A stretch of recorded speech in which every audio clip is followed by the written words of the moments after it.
And here we are once again on the twitch.tv slash the Xisuma doing the intro for the live stream and also for the peeps over on the second channel watching the replay. It's dark and dangerous, must sleep in a bed. Did I cue the music? I did not cue the music. Unprofessional streamer, watch out. Can't even click play on the playlist. Oh, why do I bother tuning in? Right, let's grab this. Spooky Doki, Lucaro, Zora Spinamana, thank you so much for putting bananas in the chat. That lets me know that I'm live. It lets me know. If there were no bananas, how would I know? It's not like I've got a feed of the video on the other screen so I can see him actually live. No, that doesn't exist. I've got glow liking. Like and subscribe, peeps. Like and subscribe. If you feel like it. Let's go grab some materials. I want to add something into the path. I was thinking cobblestone. We tried that before. Glow lichen is part of what we're putting on the path. So yeah, we're going to do a little bit of dull, boring, oh god, tune out is going to be terrible, path creation. And then we're going to work on some community farms, which were sort of originally, maybe stone bricks, originally not community farms, right? But then I thought, well, what's the purpose? What's the use? Let's make these community farms. Why throw some stones in the mix? Don't really want to do andesite, as we've used that elsewhere in the wastelands, and I've still got to do some passes with that. We'll see if stone bricks goes in a mix. What I should do, this is a great idea, I'm going to write it down. What I'm going to do in my base is have a blocks pallet room. Blocks pallet room / chest. Right? Like, I've been paying attention to how other people build a lot. Because I'm on a server with a bunch of other people. And we did a tour through all the old Hermitcraft worlds. So I've seen a lot of builds. My eyes have, you know, consumed a lot of building in the last few days. And I've realised that it's hard to just think of all the blocks in the game. And when you're in survival, you don't have a creative screen. So maybe what I should do is create like a little room in my base that has all the blocks and I can look at them and I can be like, ooh, that one will look good with this. Because I feel like whenever I try and wing anything, I just don't know what blocks to use. So yeah, let's goof around, let's mess about, let's... Yeah, maybe? Maybe not? I don't know. It sort of looks a bit odd, but it kind of makes sense that there's some... I'm actually really not sure about that at all.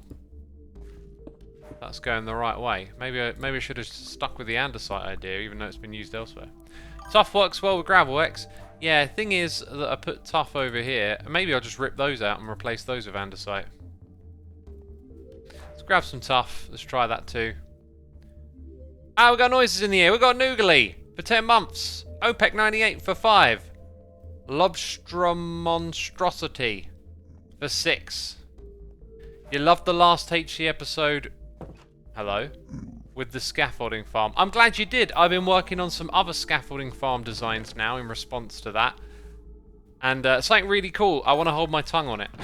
I was considering live streaming me working on it, and then I was like, I think I want to surprise peeps a little bit more with this. Not to hype it up and make it out as if I've got some grandiose farm up my sleeve, but I found not only scaffolding, but another thing that can be applied to an old farm and possibly make it really cool. So I'm working on stuff, you know? I'm working on stuff.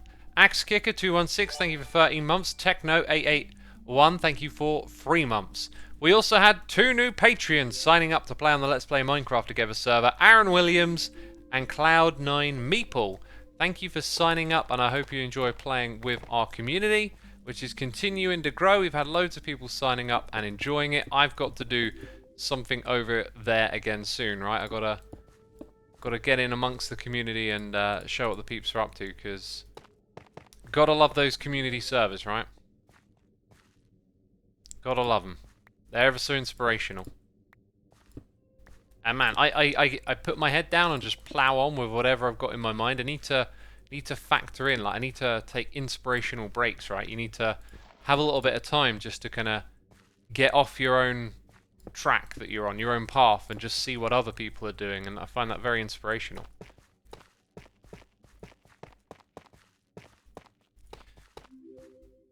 I'm feeling like that's probably definitely the better one of the two. And we don't want to overthink this stuff too much. Yeah, I want to throw the glow lichen in the area so these paths are nice and lit. It's lit, fam! Oh, God, I'm so trendy with the teenagers and all that. Jeez, and their sayings and their happenings. Kero Platoon, thank you for 24 months. That's 2 years. That's 2 years! Goodness me, thank you so much. Thanks for sticking around, buddy. I'm starting to miss Stoneblock, lol, says Sahirive23. My mind very much just, like, clicks onto one thing. Right? Like, I haven't really missed it at all, to be honest. Like, we had an amazing time doing the Stoneblock series, don't get me wrong.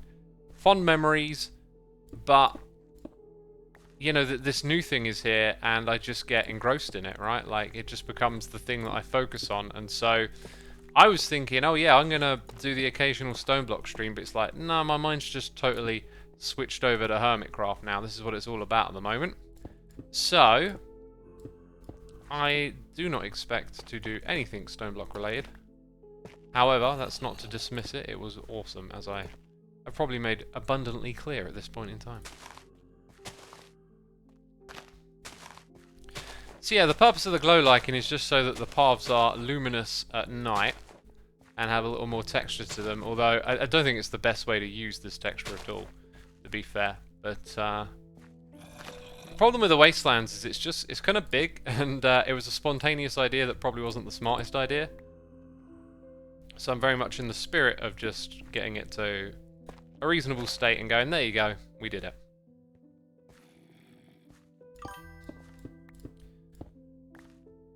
So yeah, notice how the path is now next to a patch of tuff. Tough to say that. Don't really bother me though. Right, that bit's done. This Minecraft music is so good, says Badian.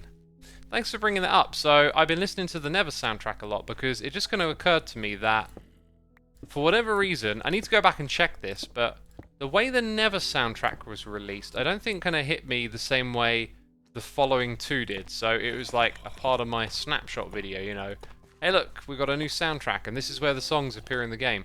I don't really recall giving the Never one the same sort of attention. And so I went and looked at it and I was like, yeah, these songs got added, and I just kind of, ooh, look at that, there's a farm down there. I just kind of got on with it, right? Like, and didn't think about it. And after, like, really enjoying the latest soundtrack, I was like, I can go back and listen to the Never soundtrack. So that's what I've been doing, and these songs are fantastic. Like, I'm going to write about them on my blog later today, I think. Because I've listened to this the umpteenth time now, and it's terrific.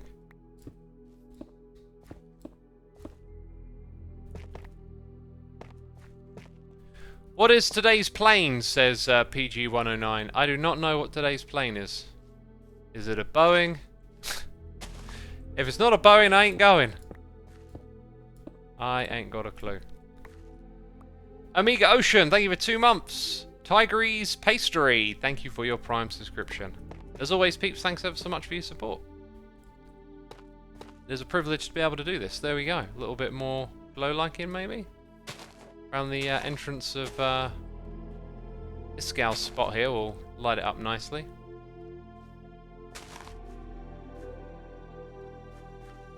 I wish the music showed up more often in games, says Exoskeleton. I think it's tricky to balance how often it should. That'll be very player preference, but it could be a slider, really. It could be an option. They could probably chalk it up to a variable as to how frequently it appears and just let players determine that themselves. I mean, that sounds like a good suggestion for the feedback website, perhaps.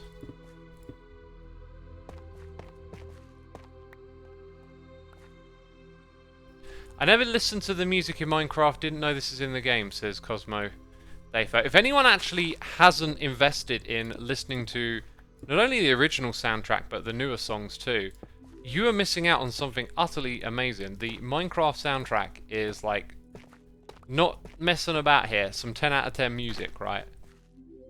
And I feel like it's probably always going to be confined to being attached to the game, but honestly, like, those songs are so incredible that C418, you know, made. I wouldn't be surprised if you know, a couple of decades from now, when, you know, a couple of generations have grown up with this game, that they'll be raving about the music soundtrack. Wouldn't surprise me. If it'll happen or not, I don't know, but that tends to be how great records are remembered. They tend to be a bit more generational.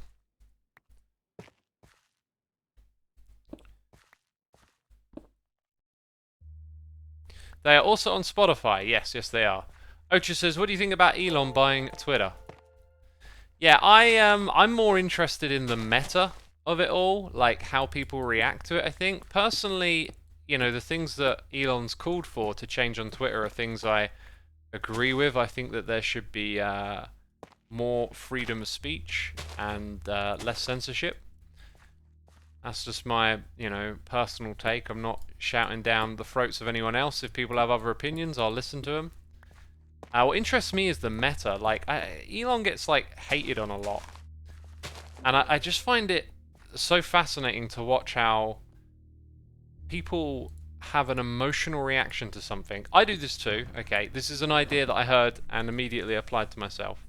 People have an emotional response to things, and then they find logic and reason to back it up. And when you're on, you know, the game of the internet on Twitter, which is where I've seen some of these opinions, and in comments on Reddit threads or whatever, that type of communication, it's so often really quite inelegant if you're stepping back and looking at what people are saying with that thought in mind, that this will be, like, most of the time emotional first, and then logic and reason come second, because you can say so many things that sound logical and reasonable, but sometimes they're not, and it's hard to spot when they are and they're not. And so I've just been watching some people go absolutely mad about this and just saying, like, really quite bizarre stuff in this, like, sort of attempt to create a logical leap to why this is so terrible and whatnot. And I just don't think some of those opinions and takes at the moment are really well thought through.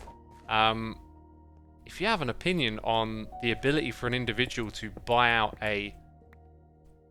what is essentially like a town hall communication platform that so many people use for speech, that there can be a really great take there, because that is like a really bizarre thing that can occur. But some of the takes I've seen are just, you know, grasping at straws to send hate towards Elon over this. And yeah, that more meta aspect of how people react to it is what's mostly intrigued me about the takeover. As for the takeover and, like, what changes it will have, like, time will tell, I guess, is my thing. Like, let's wait and see what happens and what changes, and, you know, and then based on that we can form an opinion on if this is a good or a bad thing. But until then, it just kind of feels all a bit like conjecture, and some of these reactions are a little over the top in my opinion. T-Dux, thank you ever so much for the Prime, and Kazoo, thank you for using the Amazon Prime on me, greatly appreciated. Look, peeps, we've been streaming for 13 minutes, and I got a cup of hot tea, which I'm going to drink, which I haven't been doing so much lately with the streams. Skyfighter says, I think people don't see that Elon buying Twitter won't change much on the short term. We had Facebook buying WhatsApp, and it didn't change much for us users. I would say it didn't change on the surface, but, you know, the way Facebook used data, the data collection aspect of things has probably changed. The Morph says, I'm interested in seeing the algorithm on GitHub. If that happens, I think that'll be fantastic. I really think we need an experiment in transparency around algorithms, because we are constantly being delivered content by algorithms, you know? There's always an influence on how something will reach you. If someone has an advertising campaign, then the money to finance that influences its ability to reach you. There's many ways in which information reaches us and has influence behind that. So we're putting it in the hand of these algorithms, which are closed secrets, essentially. So if that happens, I think that'll be a really important experiment to let people understand how what things they see that are picked by an algorithm, like, they need to understand why that happens.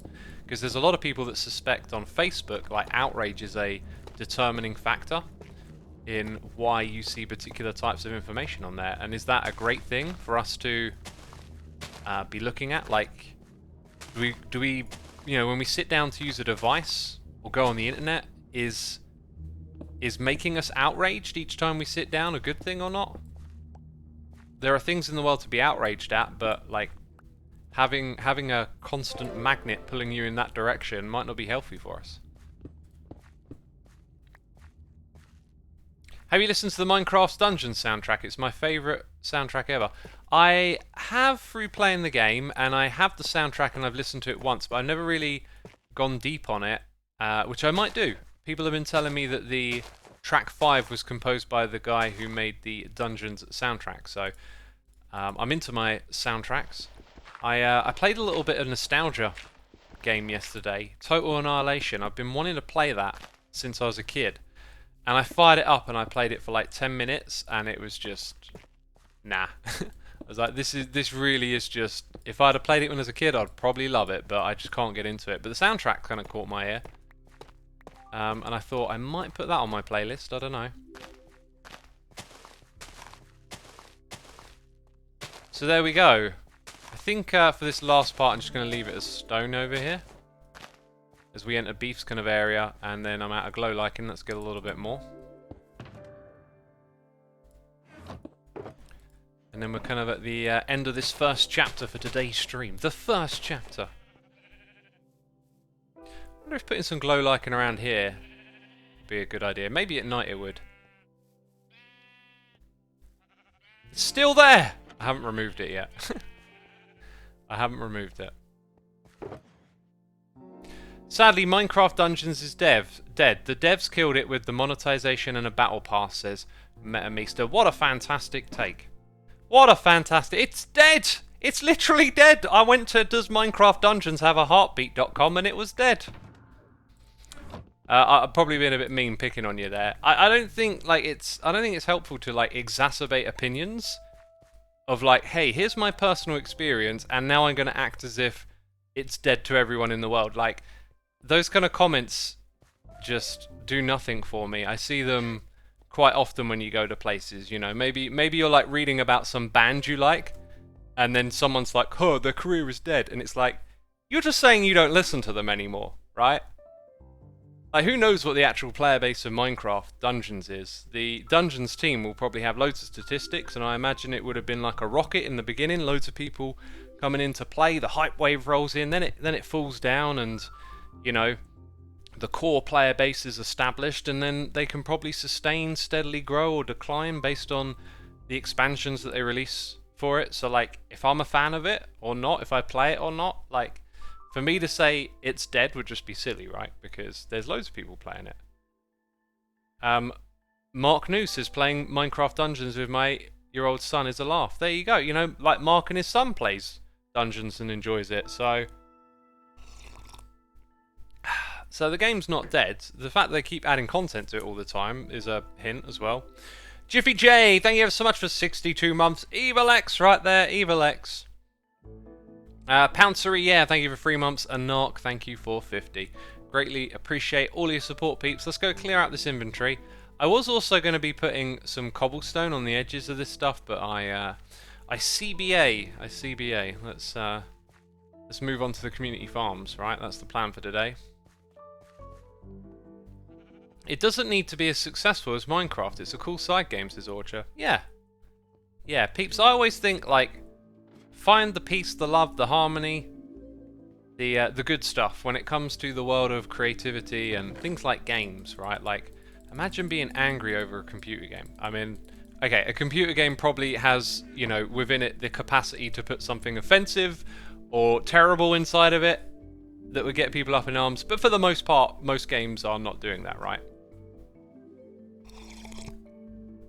So, like, for me, when I was younger, like, maybe there was music I was fanatical about, and then there was music that, oh, that's terrible, how could you listen to that band? And with time I just realised, yeah, that's a load of bogus. Like, that's just me not enjoying something other people can enjoy, right? So like, when it comes to the creative arts, the positive stuff, drop the hate. No need for it. Haha, like every new season of Hermitcraft, there are hundreds of videos saying, "Is Hermitcraft dying?" says Bubbles. Yeah, speaking of hundreds of videos, I don't know about hundreds, but like, I've seen there are some channels that make content off of what we do, and I don't really have a problem with people making content off of what we do, but some of, like, I can have an opinion about that content, and some of it, I've got to say, is very low effort, aiming for clickbait. It's like, hey, there's this thing that people are interested in, how can I get them to click on my video if I use the name? And I'm not going to name names or anything like that, but there are a couple of channels I've seen that, in my opinion, do that. And that's the sort of channel that makes the kind of video like, is Hermitcraft dying? Now, you could say, is the Hermitcraft audience declining or something like that? And you might just be right, in my opinion. But we also kind of like had a major influx of people from the pandemic. So for me, like, you know, like we're sort of still growing in a way. We just had this wave of people coming in during the pandemic, and so, you know, from there, Warsame says, "What's your opinion on gay people, Xisuma?" I mean, my opinion on gay people is that I don't need to have an opinion, right? Like, they are just people like you and me. I find it interesting that you ask. I don't know what you're thinking, or like what's... Maybe there's something more to your question. Look at this. Look at this. The light affects the bamboo. But, like, they are just people. Just like you and me. There has been stigma in the past towards gay people and other communities and groups. And that stigma and bigotry, that holds us all back. And it's not helpful. So my opinion is basically that, like, there is no opinion. They're just people. Just like you and me. And now I see why you asked that question. I won't reply, but if you're still listening, I'm not really sure what to say to an opinion like that. Maybe someone's been whispering the wrong ideas into your ear. Like, we should care and respect for one another here on this planet. And when some people are telling you reasons to be mean or horrible to other people, can't sign up for that. Can't sign up for it. Okay. Down here we go. And we're going to build a collection area for this. Now, really what I want to do is... Actually, I don't need to build up some walls on either side. There kind of already are some walls if we look at it like this. So, our collection area just needs to disperse a little. We also need to put in some rows of blocks to stop... if I can finish my sentence, to stop the items from going too far away from the collection area.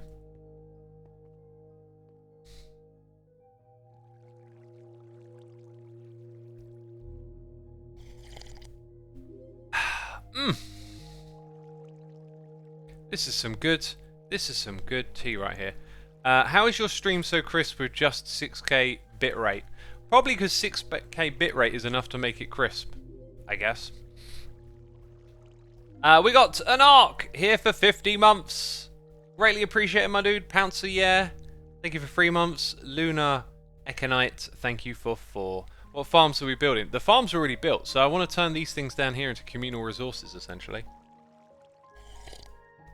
JJ Fresh says, do you play any gun games? I have a hard time with gun games. I'm not the biggest fan of guns.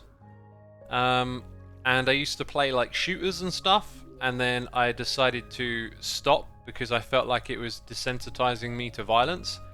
And after like a long time of not playing violent video games like shooters, like I get choked up when I see, you know, incidences with guns and people suffering and stuff. And to me, it made me really feel like it had desensitized me to violence.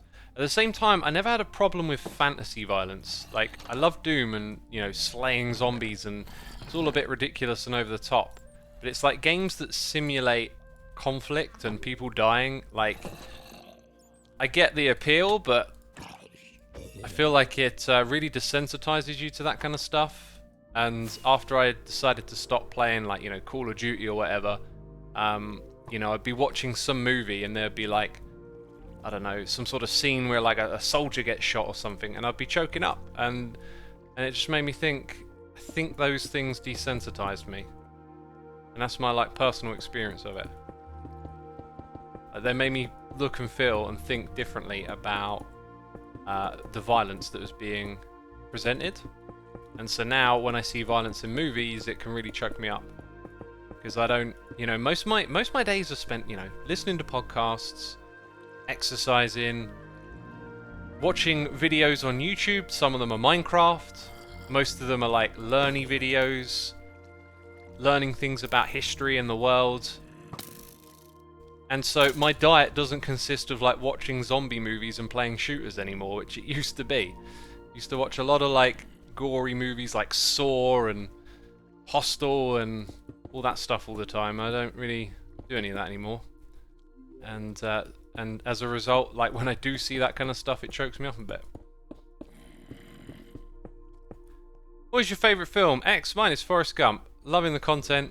Been following since season 7. One of my favourite films is Dead Poets Society. I love that movie.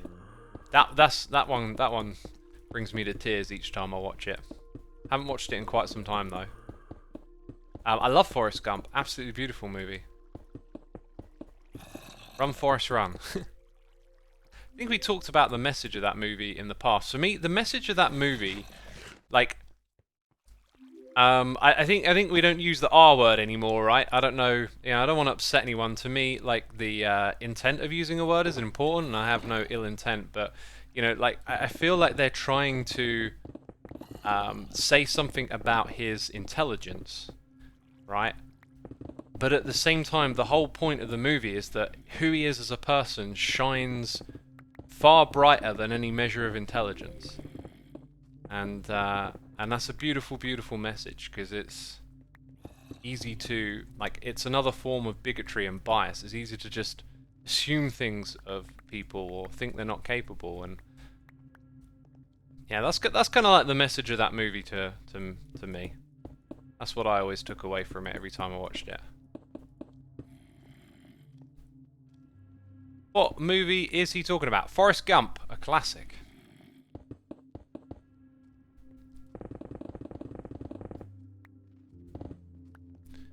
A classic.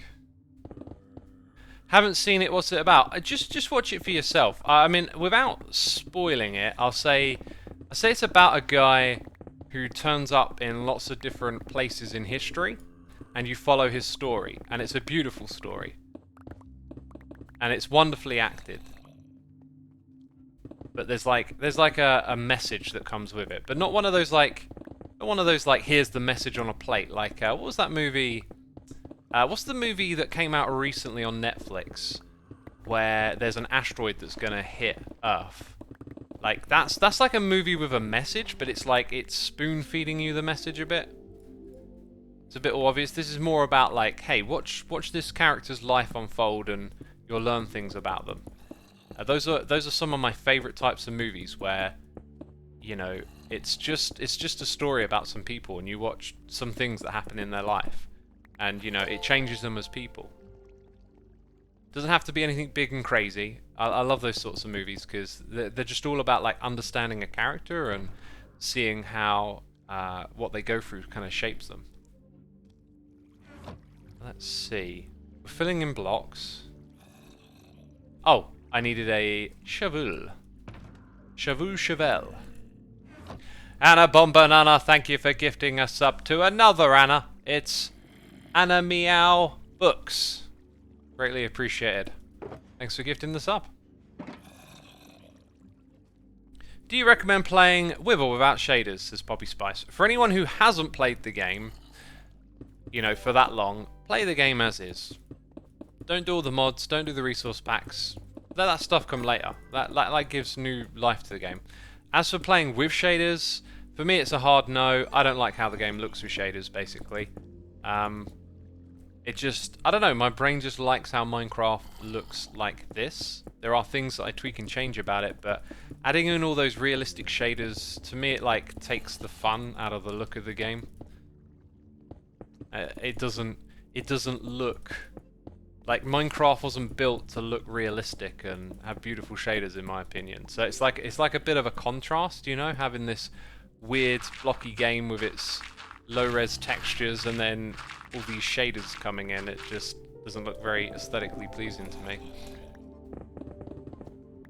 How do you stay interested and not get burnt out, says Willando. Ah, well, you live stream and people like yourself ask you interesting questions while you play, and it keeps it all interesting.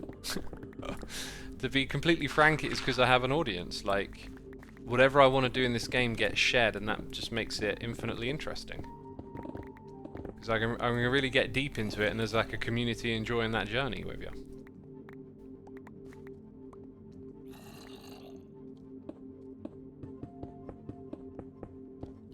There we go. Big Popper House is in the house for 27 months, saying apparently Twitch no longer notifies me when streamers go live. Happy 27 months, X. Enjoying your style so far this season. Appreciate it, my dude. Well, if you follow me on...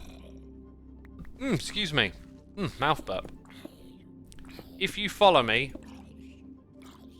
If I can finish this sentence, if you follow me on YouTube or on Twitter, those two places will notify you when I go live. So, you know, subscribe, turn on the notification bell, all of that, or follow my tweets. And then you can catch me when I'm live. Right. So this little area will be for a hopper minecart to come round and pick everything up. Now, we built a little system down here that I'm going to abandon, unfortunately. We'll probably come back and reinstate this in 1.19. Yeah, I've had some issues down here, so I kind of wanted to get rid of this system. I could also make it so that... Nah, I was thinking I might put them like in the same system together, but no. So where this thing gets unloaded, I kind of want to get the items to go to a storage spot up there.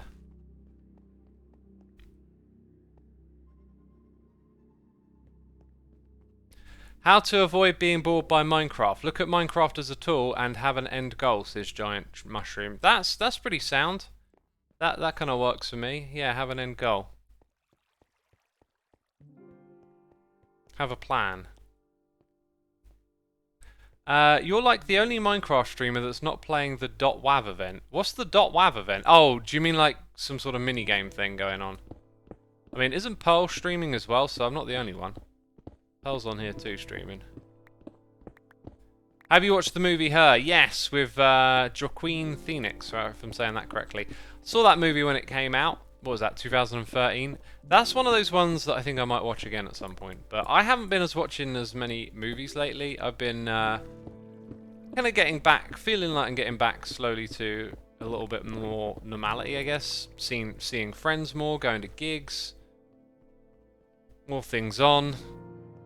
Feels a little more post-pandemic, and you know, part of the pandemic was just like coping with movies and curry. It felt like. And so I kind of need to get past that. I haven't had a curry in ages either. I might have one this week, depending on how certain things play out. But I've got like a busy few days again, and I started a new workout routine. So I was listening to a podcast with this guy who's one of the top experts on how to train and what to train for, and I was thinking about, you know, maybe I should revisit my training scheme that I've done for a long time. It's worked well to me to get me to this place, but I felt like I was pretty much plateauing with what I was doing and maybe needed some new stimulus. So decided to train a bit more like I had done in the past, but sort of slightly like a mix with what I do now. And I've done 2 days of it, and I've really enjoyed it. But because it's new and fresh, it's made the whole workout kind of exciting, right? So, oh, do you know what I'm not going to have? I'm not going to have a lot of these powered rails. It's not a great barometer for, you know, if it's going to be sustainable or not, because it's just fresh and novel. Is there a gold farm shop or someone who would give me gold on the server? Oh, See, I also don't want to, like, partially build it and... Wait a minute, I might have some gold from some recent digging. Yes, yes. Somewhere in here, actually, now that I think about it. I left There you go. Not a lot, really. Not a lot at all. But enough probably to sustain us for a moment. Doomguy silk. So we need something different now. We need this one. The fortune. So yeah, so the workout is now doing like bigger compound movements and doing them twice a week. So for the first workout of the day, I do 4 movements with 5 sets of each.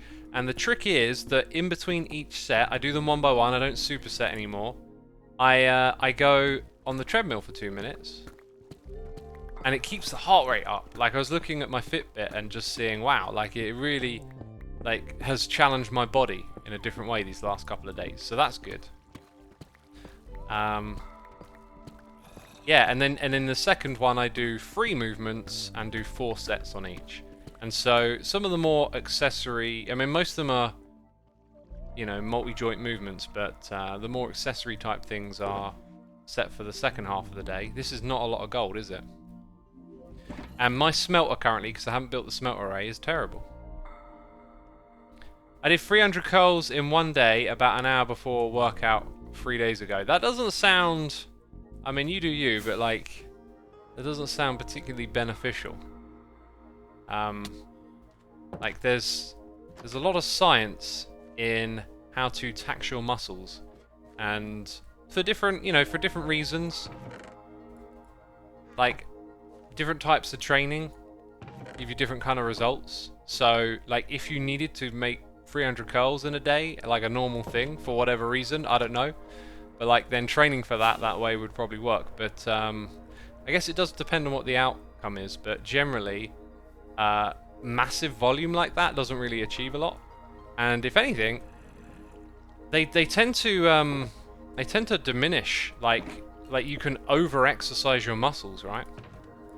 So I've built my workout routine based on this advice, and I've heard it time and time again, but just hearing it again and hearing it expressed by someone different kind of like gave me a new idea on how to frame it all, and so far so good, I'd say. How reliable are Fitbits, says TMWG2?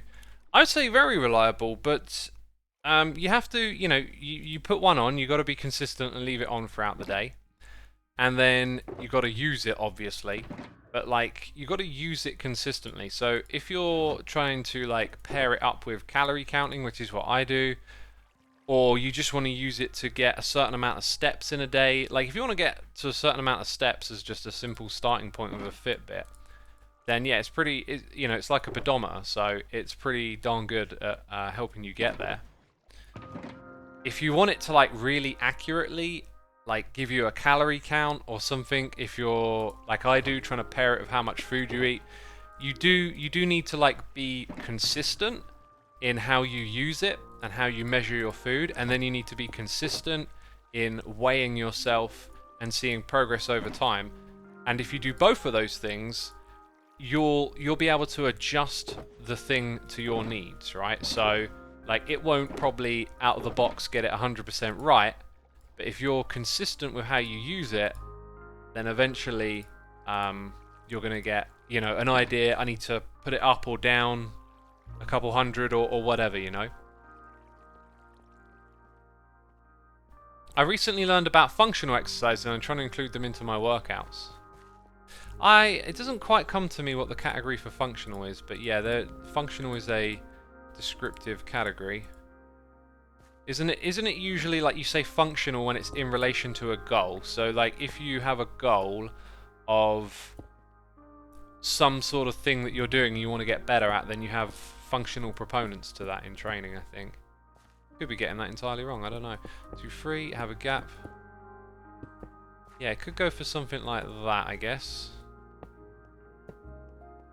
And then it will go around and pick all of these things up is the idea. Good to know. Thanks for the input, says TMNW. Yeah, if you're thinking of getting one, you know, it can be a bit of a steep investment, but I really think as long as you just stick to using it every day, it's going to give you metrics that'll be useful to you in one way or another.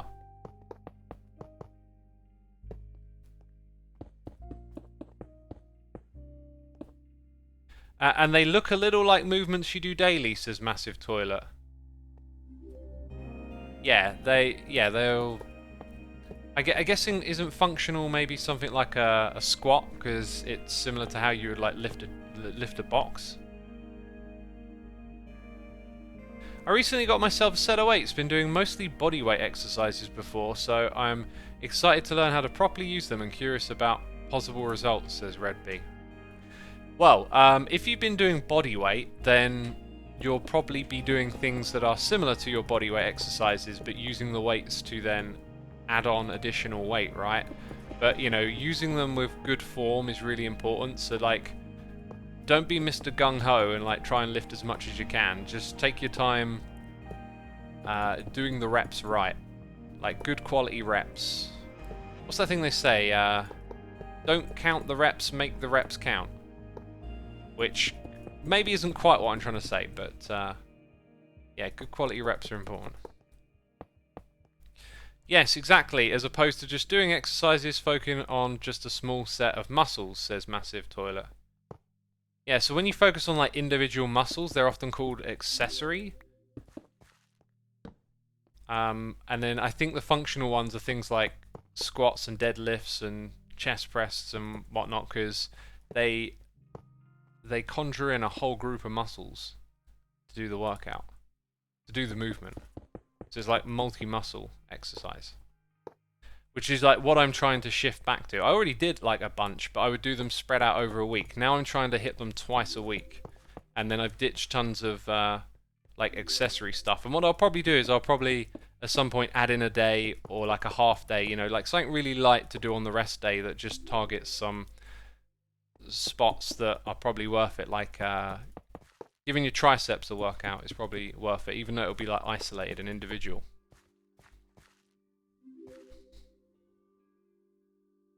My wife and I decided to get healthy back in November. We've lost 50 pounds and my wife has lost 35 so far. We're both feeling and looking great now, says T-Dux. Awesome. Good on you for like taking control and making that decision and seeing it through. That's awesome. And keep going, like whatever your goals are.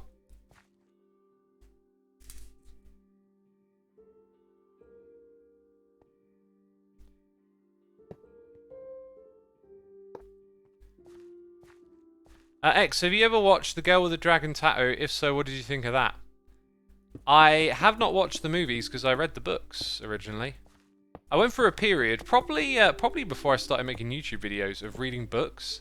They didn't give me headaches back then. Now they do. But yeah, I went through a little bit of like reading books, and that was one of them that I read. I think some of the other books I read were by a novelist called Dan Brown. He was kind of popular at the time. I remember there was like one story of his had something to do with like being in Antarctica, and I remember this scene where this woman describes like having seething hot water poured over her, but then eventually realizing that she was freezing cold and it was like cold water, yet it felt hot.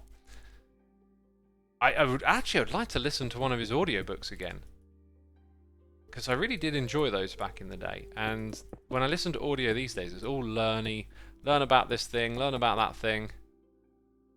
Could do with just a bit of fiction. I did actually try to read or listen to an old fiction novel a while back, and it was to do with these strangers who all ended up on an island together, and it's by a classic British novelist, and I forget her name.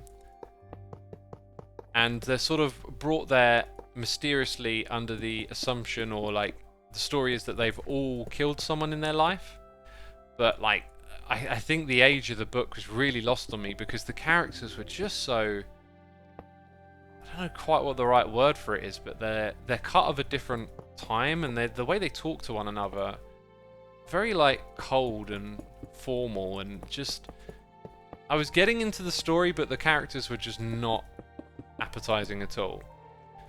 Agatha Christie, it might have been, and then there were none. I think that's the one. I think y'all have got that in chat.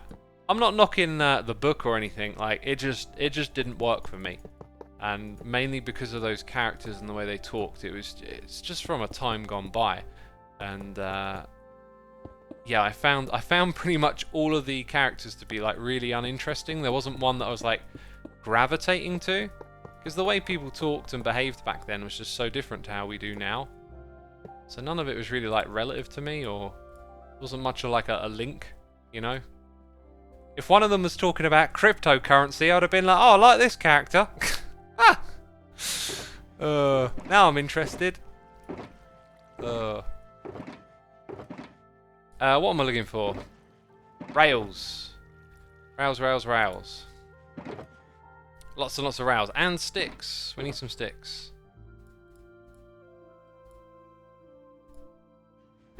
Crayolean, thank you for 13 months of support. Greatly appreciate your subscription. Hope you're entertained, enjoying the stream, and having a good time. That might be too many rails. Exo Crypto Boy confirmed, says Suzuku. I'm not a like crypto fanboy. I've been very interested in everything about cryptocurrency. However, what I've been mostly interested in is the technology and its potential to change the world, as they say, right? And I've always been most interested in the technology, how it works, and how it can change the world. And, you know, as I've been in that space, following those stories, learning about it all over the last couple of years, I've also grown quite tired of how utterly inundated with scams and issues that area is. It also annoys me a bit that like it has the power to paint the whole thing as being like a scam to some people, which I don't think it is. So yeah, it's kind of like I'm kind of hoping that we like get through this period of just scams and all kinds of nonsense and get to the good stuff at some point.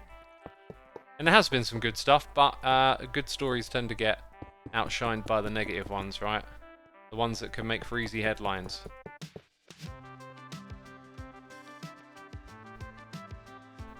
The blockchain is very interesting, says Emiluax. Yes, it is. It is indeed. I find all of that technology and how it can be utilized to be fascinating. Okay, I love this track. This is a great one.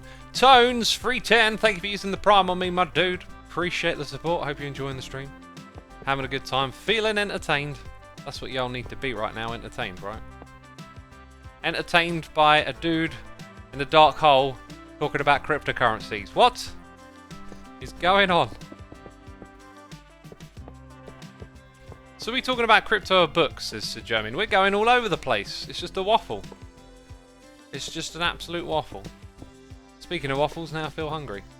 I'm going to cook a dish tomorrow with some leftovers and whatnot. I was given some wrong ingredients, and I've got some chicken thighs, and I'm going to cook them in a peanut butter sauce with some udon noodles and some jackfruit, and that might not actually fit in, but I'm just trying to use up odd jars of stuff from the cupboard and whatnot. Anyway, I've tried to make peanut sauce before, and it's kind of hard to get it like really peanutty. But what I got this time is I got the secret weapon, okay? Because I got peanut butter powder. And I use it, I can mix it in with porridge and make it really peanutty, which is nice. I've not thought of like cooking it in with the peanut butter sauce to go in with the noodles and the chicken. So now I'm like, oh, let's have some fun cooking, you know? So peanut butter thighs. That's what I'm going to be eating.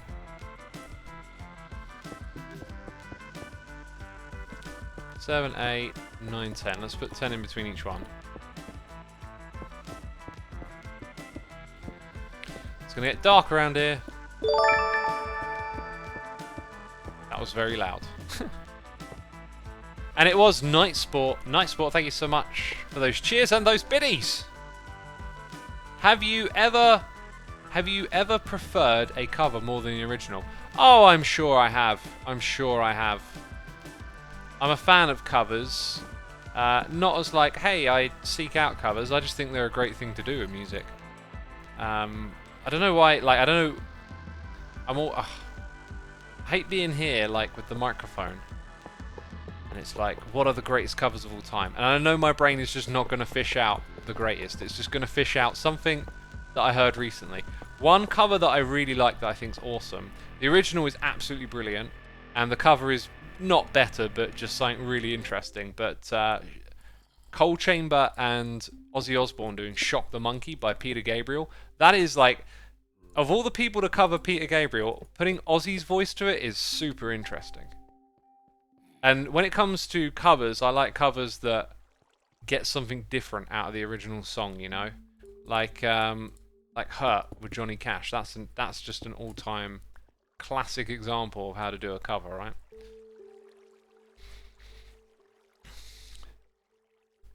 But yeah. Peanut butter powder, says Pops Peach Tea. Yeah, you can get peanuts that have been ground down and had the oil extracted out of them so that they're just like a powder. And sometimes they mix it with chocolate, and it's really quite a strong peanut flavour. It doesn't take, like, you can tell it's slightly different because the oil isn't in there. But it's, like, I think if they kept the oil in it, it might be harder to make it into powder. I don't know. Don't really know what I'm talking about now. But it might be harder to make it in powder, but I think it would also lose some of its taste. Peanut butter minus the butter part. Yeah, it's kind of like that, yeah. I'm just thinking about the taste. It's, yeah, it's quite possibly just the buttery aspect that's reduced. Okay, what am I to do with what we got right here? Okay, so apparently I've been stashing ores in here.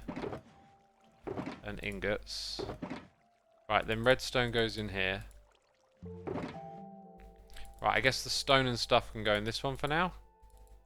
Right, now my inventory looks a little bit more manageable.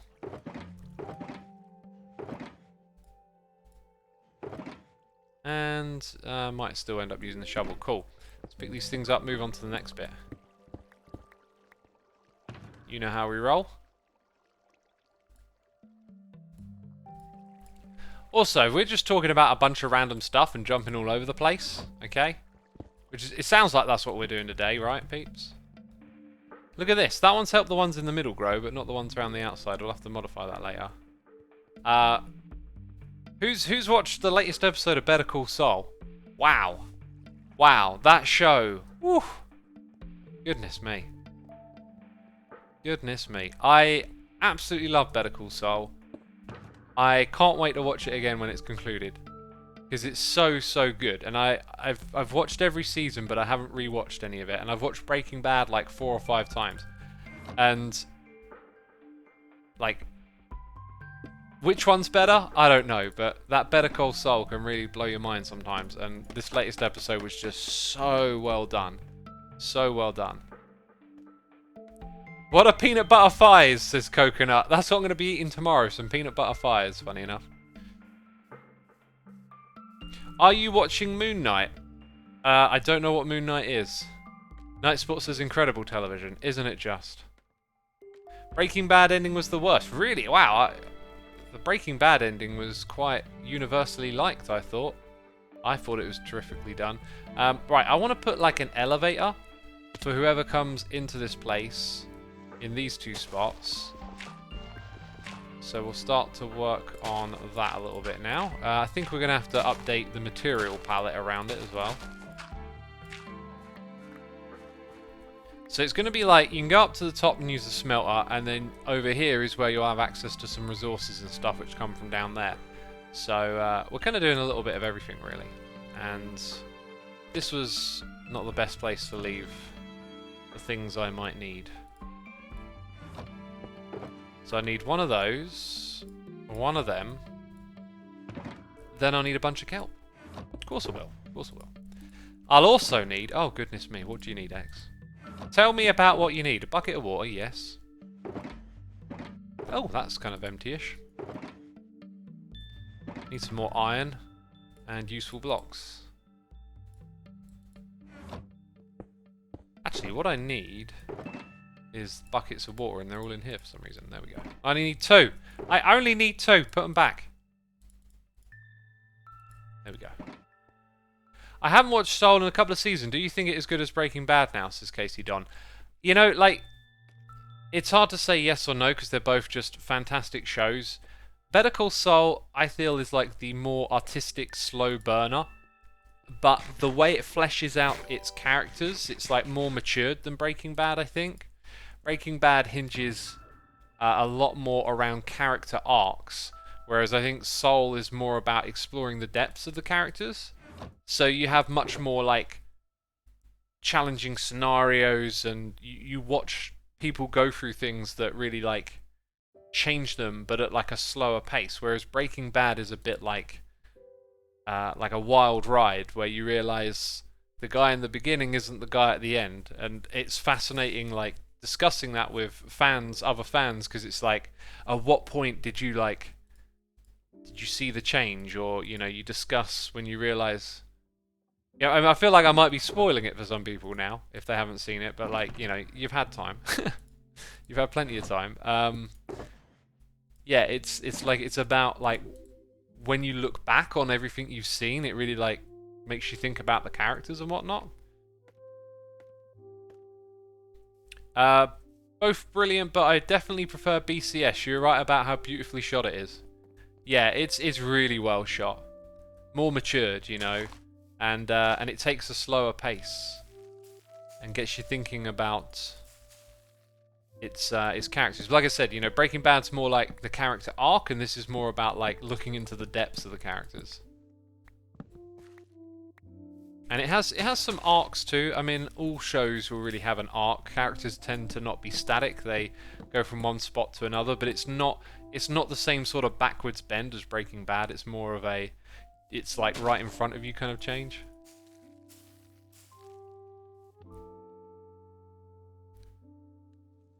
Better Call Saul is very detail oriented, which I like a lot. It is, yeah, because with those details, it lets you like linger on the moment a lot more. So like some of those scenes where like the air quotes bad guys, because they're kind of all bad guys, like meet each other in shady places. Like they take so much more time to like build up the atmosphere and the mood, and like I really appreciate that aspect of it. If you're looking for like non-stop action and crazy turns every minute, then that's what like Breaking Bad does, right? Have you talked about Elon on Twitter yet? Says Chaz. I have talked about Elon on Twitter. Challenge the Sensei, thank you for 22 months. Loving the start to this season of Hermitcraft. Lately, every episode I watch gets me super inspired to load up the game myself. That is awesome. Keep playing. Keep on playing. Yeah, so what we got right here is where our little chutes that take you up to. I'm thinking of doing something with like glass to hold in the water on the opposite sides. Don't know what the floor's going to be made out of, but I think some glass here would be wise. I didn't really need that much wood, actually, did I? But we got it all. So yeah. Also, do we need to refine it? We will need to refine it up the top. And I think what we're going to do is just use the smooth stuff. Yeah, we'll use the smooth stuff.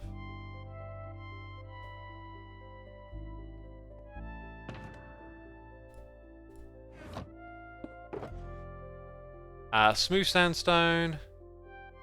Smooth sand. We won't need more than that. Now we need some glass. How do you get and keep motivated for big projects? Well, I have an audience. As every time I say it, like I make content, and that is a huge motivator. That the journey is not lone. There's a community watching you and enjoying what you're doing with you, and that's a big factor for playing this game for Hermitcraft. Any films you recommend watching? Oh, loads. I mean, geez, where to start? Where to start? I'm just like a big fan of movies myself. It's nicely how weird the music always fits. Guess the music is very appropriate for the vibes of this game, right?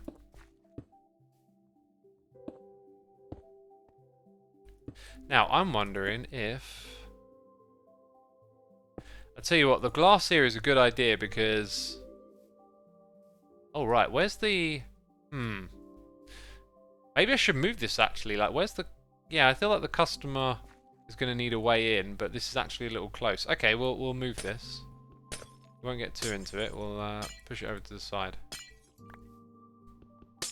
What is your favourite movie genre, says Grandpa? Well, that's an easy answer for me. It would be drama movies. Which can be, in a way, it can be a little generic, but I like movies about like people and characters and how their lives change, and that's generally just drama, right?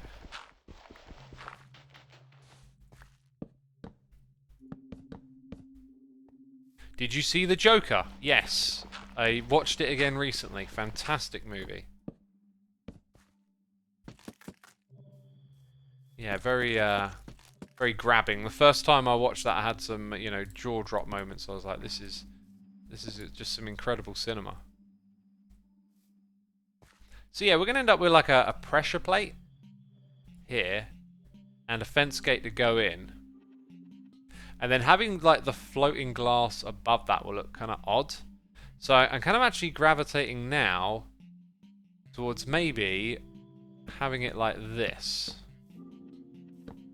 So you get stuck right in over there. This wouldn't technically need to be...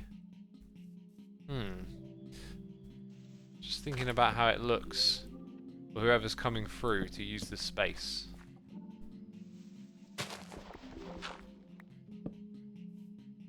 Why isn't anyone moving their shops to the district? Are they waiting on the Nether Hub, says Smarty Pants. I don't know, you'd have to ask whoever isn't moving their shops. I don't have any shops to move, so... I did come up with a cool idea for a shop, though. I'm gonna put something together that will probably take a bit of time, so I'm not gonna like just rush in and sell something. I've got a cool concept. Right, so... fell down. So, the person is also gonna want to then turn and go in that direction. Which makes this a bit odd, so... Yeah, okay, get rid of that. Because all of this part of the room is going to want to be opened up. I also don't really know what it's going to look like. We're going to have a staircase that goes up there, though. That's going to be a bit of a steep one, probably. Very steep, actually. Right, so I'll probably have to recess all of that back, so that becomes a staircase. Yeah, I think we're just going to be able to squeeze it all together in here. I can kind of see where it goes. So, for this thing going up, I think... We've got to think about, like, what height the roof is in here, too. It's probably going to be pretty high. Yeah, I think we'll start with the glass, but it might change somewhere along the way. So, we'll keep that in mind. Ugh. Lucro says, X, what are you building right now? I'm building glass panes. Isn't it obvious? Yeah.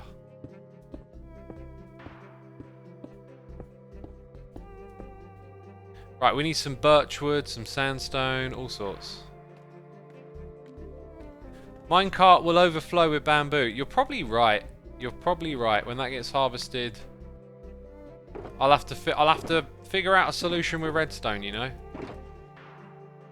There'll be a way.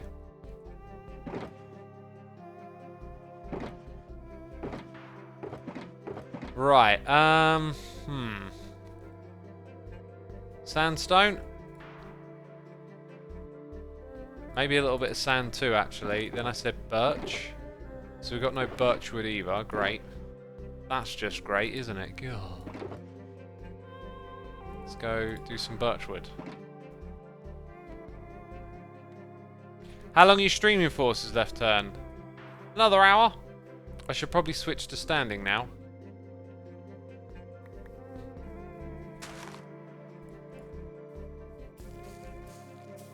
Let's grow that one and plant a few more first. Right, there's like 20% of my tea left. That tea will forever be not drunk. How long are you Oh wait, I literally just read that one a second ago. Why did I pick out the same one? Wait, X, you stand while playing Minecrafts? Yeah, at my standing desk. I probably spend more time standing at it than sitting these days. Especially after all those deadlifts I did yesterday. Gosh, my glutes are sore. Sitting is not as comfortable as standing. What is your opinion on Hooters? Oh, that one got deleted. Oh. Don't know what Hooters is. That's my opinion on it. Are you a fan of F1? No, I'm not into cars and racing. X, do you block raids? With my fist! No, I do not block raids, if you mean Twitch raids. What's your max deadlift, says Godspeed. I don't have one, because I don't lift that way. I don't do... How heavy can I go? I try to just lift with the best form I can. Do higher reps at low volume. I don't want to risk any injuries. Trying to lift a crazy amount of weight. Just try and do it sensible as possible, really.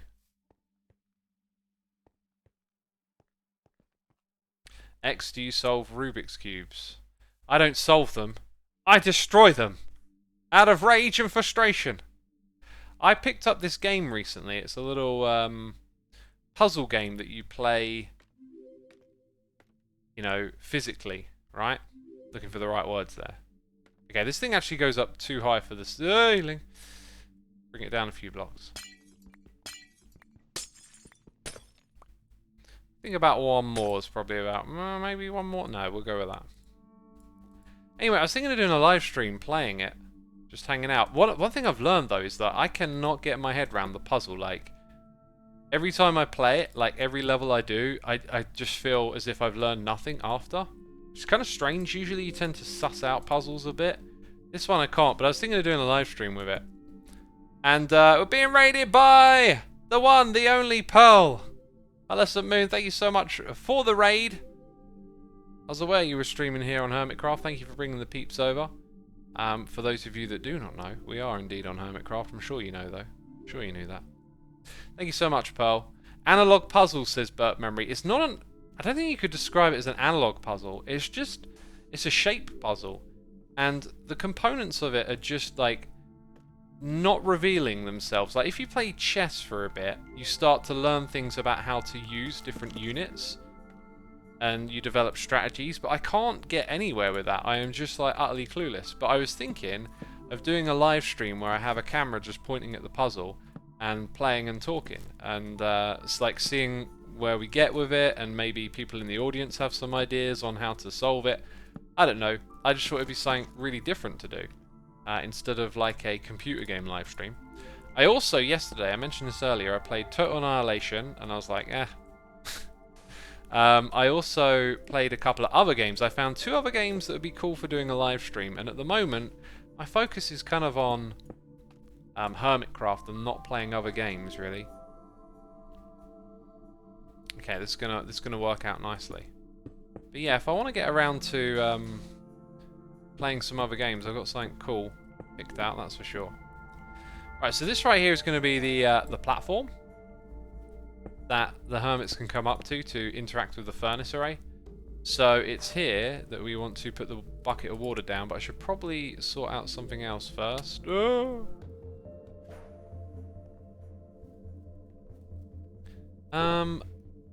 Let's have a look.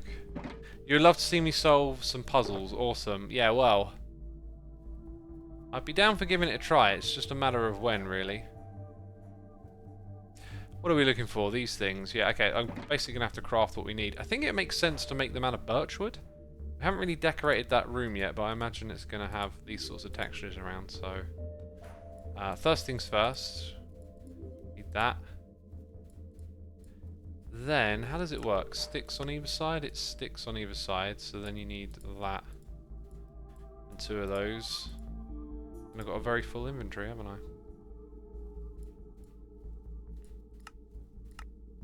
There we go. We'll go put those into place.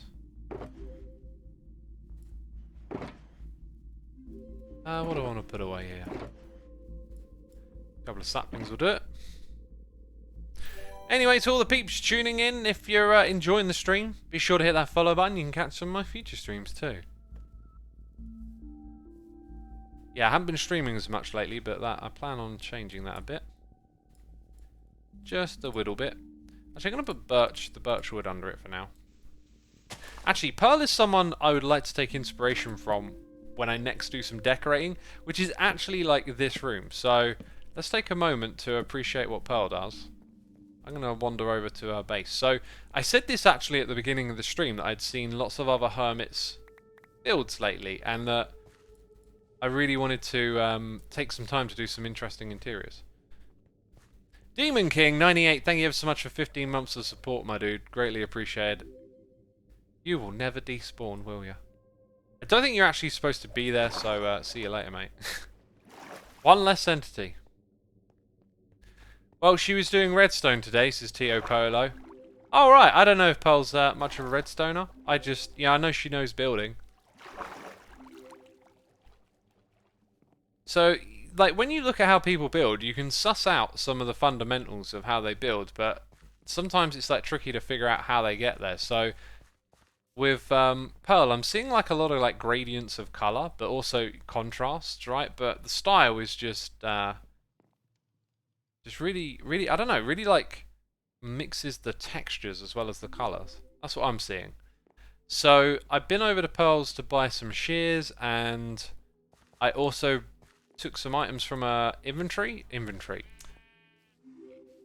How do I navigate properly here? Where am I going? From her chests, from her storage room. And so when you go up here, this room I absolutely love. Like, just everything here is awesome. Kind of reminds me of Etho's build from last season. But like, trying to pick apart what's going on here. It's really high contrast, but getting the textures right. And so we're about to, you know, decorate a little area. I'm probably not going to use colours that are that well. That's another thing, saturation. So like highly saturated, as is this. But then the floors are less saturated, I'm noticing. Right? So maybe that's another way of looking at it. The space that we've got is not, well, the base colours are not saturated. So you'd want to keep them lower and then put some saturated colours higher up. I'm not sure quite what to do, but essentially I think we need to just introduce one or two colours that are highly saturated and contrasted to what we're doing here. Now, that kind of already exists through the warp wood on top and through some of those woods. So on the inside, maybe get away from that. The bricks are probably a cool thing. But yeah, when you wander into here, let's see if we can come up with something a little fantastical. I tend to love to use more colour on the walls to make them pop. I think it really depends on what kind of room you're making and where you like the eye to be directed. Yeah. God, that makes me think a bit. So yeah, we need to picture the room a bit more at some point as well. There's a lot to be considered, basically. But speaking on where the eye is directed, like there's a lot of like theory and science that can go into this stuff too, on how the eye looks at color. I have a friend who's a bachelor's degree in art, and was explaining once to me how, like, I'm gonna butcher this and get it wrong. So let's just start with the caveat that I'm totally misremembering. But it's something to do with how you use yellow, the color yellow, around eyes. And there's actually like scientific proof that like looking at yellow makes you look up. Something along the lines of that. So you can even science this stuff a bit and see how there is like a way in which you will interact with the colors that you look at, and that can contribute to making beautiful builds or art. And maybe understanding some of those principles would you know, make these Minecraft builds even better too. And there's probably like a whole bunch of YouTubers out there that talk about this stuff. I don't know. It's worth investigating, I think.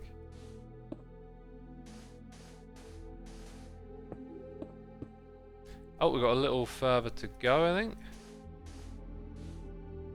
No, that's the height there. So this will be the room with the smeltery, essentially.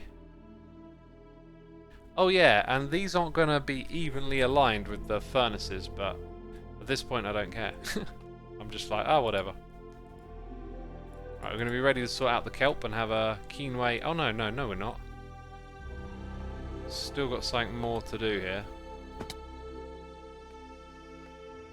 Colour perception is a fascinating topic, says Low-Key Chemist. Oh, yes, it is. Yeah, you can really go deep on that kind of stuff, you know, how to use colour in builds and whatnot. What's going on here? This is the perpetually annoying thing about scaffolding, is when you want to hold shift, it's a pain in the bum.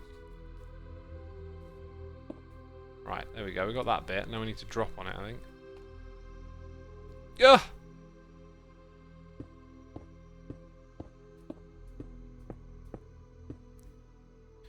Right, so head height. So I think that's where I want the next block, right? Got it wrong! Donkey Kong! Okay. Sand and smooth sandstone. Smooth jazz. Oh yeah. What's that old skit from that Harry Enfield show with that guy sitting around? Oh, someone will know what I'm talking about. Yagizcan26, thank you for the cheers and biddies. Hello from Turkey. I tried sub, but something seems not to be working. I'll look into it later. Oh, thank you ever so much for considering subscribing, and thank you for the biddies. Appreciate it. Yeah, I guess the internet has its hiccups sometimes, right? Do you know what DK stands for? Donkey Kong. It's an old computer game. Okay, don't be telling me it's something different. Jeez. It's just Donkey Kong. That's all it is.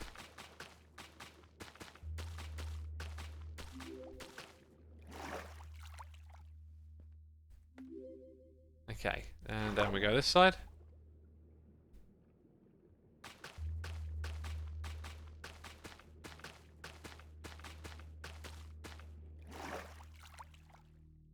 Right, then we go down the bottom and replace them with the... Oh god, I'm gonna sneeze! Quickly, emergency mute!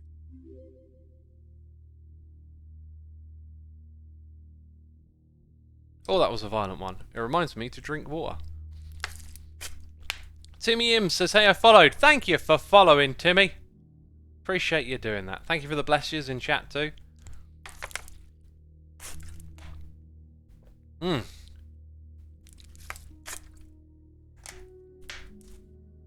I just realised something. I needed to save a little bit of gold because I didn't have enough for that side, and I've gone and smelted it all. And I didn't actually need to smelt it all, funny enough. Squiggly Sky, thank you for 26 months. Been really loving the new builds this season. It's so motivating to watch. Oh, awesome. Well, there's more awesome builds coming your way soon, that's for sure. Widder Shins, thank you for 13 months. 13 is a great number, the number of full moons in a year. Oh, is it? That's 13 cycles. Yeah, that would be in line with the old amount of months too, right? Before they decided that there should be 12.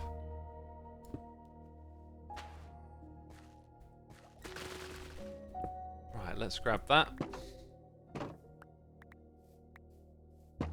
Defo needs some lighting in this area. It's too dark and glum. I think I kind of like how this looks when you just sort of look up into the space.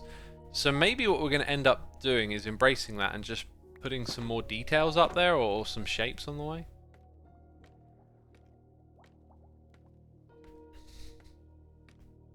Something like that.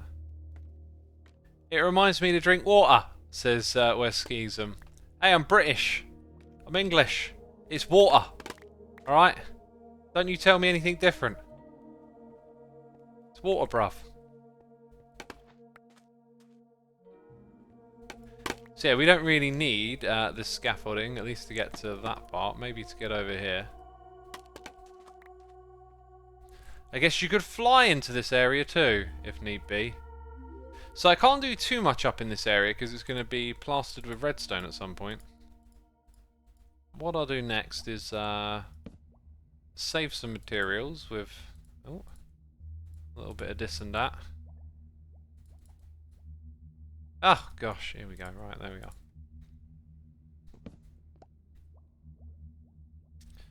Okay, and then we go 1, 2, 3, 4.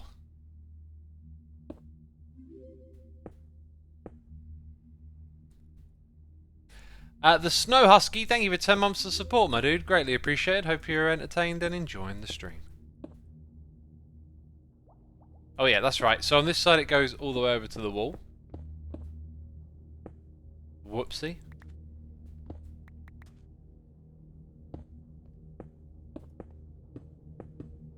And then we've got to fill it in. So yeah, that's the spot where you'll come and pick up all your smelted items or whatever.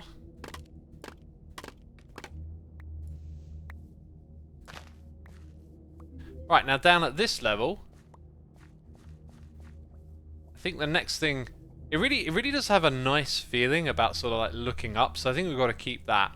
So we're not going to put new walls in. The outside walls are the walls. Maybe down here we have a little bit of like a light fixture on each side. I'm not entirely sure. Actually got to rip out all of that. So the staircase here really does need to be recessed back. And I think what we can get away with is probably having it come back as far as this, really.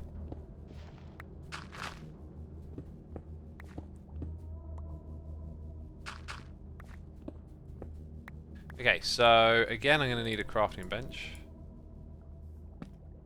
And I'm just going to quickly build it out of this shape.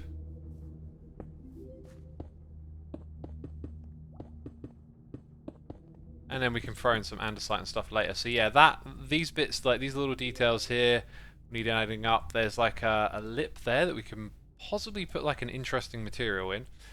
And then, yeah, so we've got to build it up the same on the opposite side then.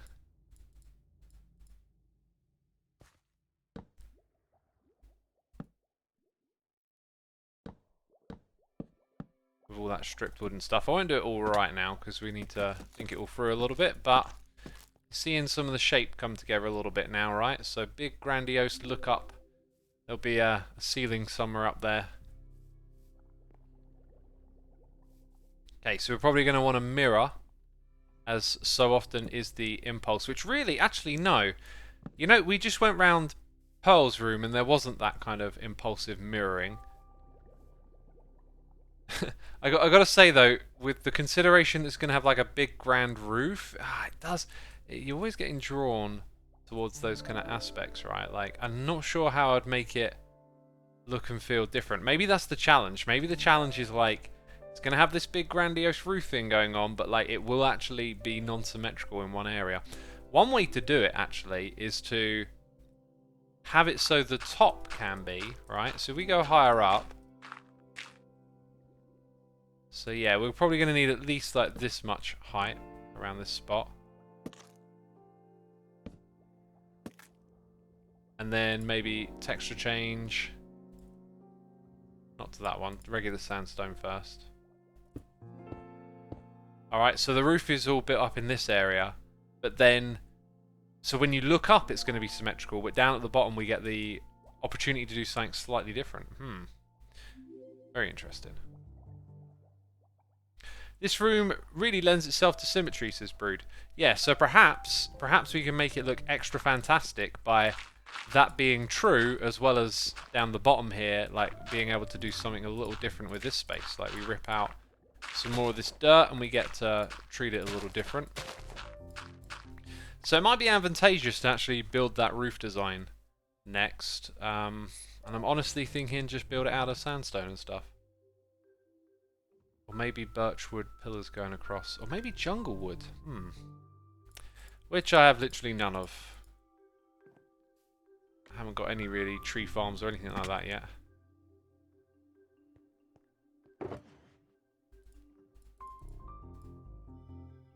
Right, so sandstone go back. Got some greenery here that can return. We got scaffolding too. We got dirt and all sorts. Yeah.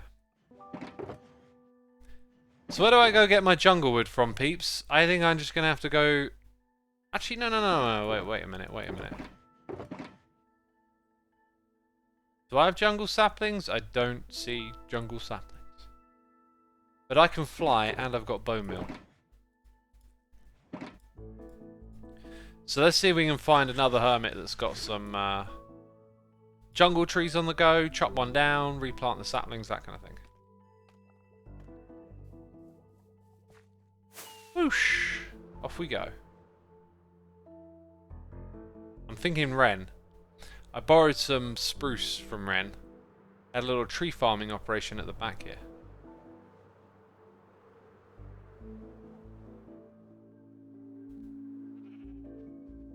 And where it used to be, there's now this. Dang! What is this? Wren, what have you been up to? This sounds super interesting. 1.8 diamonds a minute. 1.8. I think he's been trying out different mining techniques. And it sounds like he's got a mental amount of diamonds too. Oh, and then different types of ores. And these are mining sessions. I think Ren... Oh my goodness me, is that the... What, Ren, what have you been up to? Ah! Okay. Right, I'm not gonna reveal any more because I see it all coming together. I think Ren's probably put together a really interesting... Okay, I might also be spoiling some builds that he's done. Seems like Ren's probably put together a really interesting episode there. Oh, this was Cub! Oh, okay, Cub did this, right. Oh, well now it all makes sense. Because Cub has a stupid amount of diamonds. Dang, the dude, like, spent so long caving. Right, where are the jungle trees at? Well, apparently, chat now knows it's Cub fan. Go check out Cub's videos then. Forget Ren Dog. Forget about the Ren Diggity Dog. Go watch the Cub fan. No, watch both of them. They're both amazing. I'll shut up now. We need some jungle saplings, trees. I was hoping to see just some, like, out and about growing. And then, you know, oh look, that hermit's farming those things. Or maybe... Oh yeah, Kralis got a wood store. I have very little diamonds. I'm trying to be self-sufficient. Ah! God. Where on earth will we find some jungle wood now? Oh, here it is. Oh, there it is. 2 diamonds. Oh, you're fleecing... Oh, I haven't even got my diamonds on me. You're fleecing me, Kralis. Yeah, I need to find some saplings and chop down my own. Otherwise, I'll have no diamonds left. I could fly to a jungle. If you would forgive me, I can load up a map of the world or something. Let's get that going. Right, and while you're staring at my inventory screen, I will tell you that I have a bunch of YouTube channels, 4 of them. That's too many X. I can't have that many subscriptions. If you've never checked them out, be sure to do so. You've got the music channel, the Says channel. All the live streams get uploaded to my 2nd channel. And as well as that, I've also got a mailing list. If you want to get an email recap of everything I've been up to over the week, each week, you can sign up for my mailing list. There it is. xisumavoid.com/mailing list. There we go. Look, I did some plugs while the other programs. I'm such a good streamer. Now you've got to stare at this again. Okay. I'm using the other program. You can't see it. I know. Oh, terrible. Okay. Loading up the region. And now it's generating a map for me. Right, so I can see where we are on the map. I can't actually tell where jungles are. This isn't very clear. Oh, that looks like a jungle biome. Okay, right. Right, now that I got wings, I can fly. I think there's a jungle biome in this direction. Where Lunar says mailing list. I like the traditional feel of this. Yeah, the reason I set up a mailing list is because, you know, I'm watching changes happen on YouTube and other platforms. People can be, like, kicked off a platform. They can change their policies, their terms and conditions, and these platforms are very big and you exist on them in a very unpersonal way. Like, you're often interacting with just some faceless website, right? And then it's like one day, oh, we changed this thing, and now the way you operate on the internet is completely different as a result. So I decided to set up a mailing list so that y'all could hear from me each week about what I've been up to. And if ever anything like major or significant changes in that kind of way, then there is, you know, a way for me to communicate directly with all of y'all. So this looks like a jungle, but one that doesn't have jungle trees. It's mostly oak. I think people have probably been coming over here and chopping them down, which is what we're going to do. Now chop it down.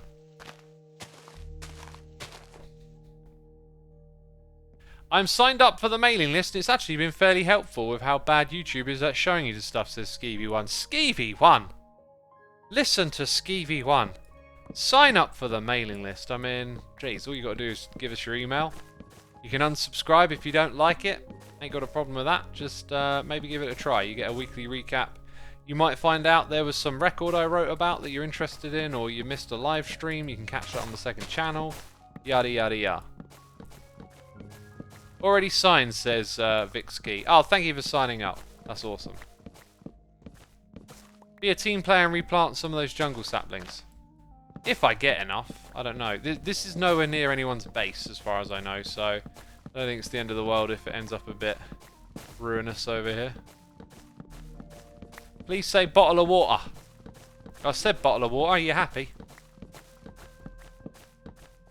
Are you happy now? Let's go chop down a couple more of these, eh? Couple more.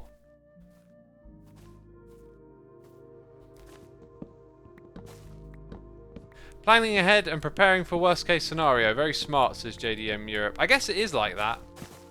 I guess it is like that. Look, to be fair, I don't think I'm the sort of person that's going to be massively affected by those sorts of changes. I've been on YouTube for 10 years. I'm kind of in a very, air quotes, safe space making Minecraft videos, right? But you never know. You never know. And so it just seemed like a good idea to have something where, you know, I'm in control of it, essentially.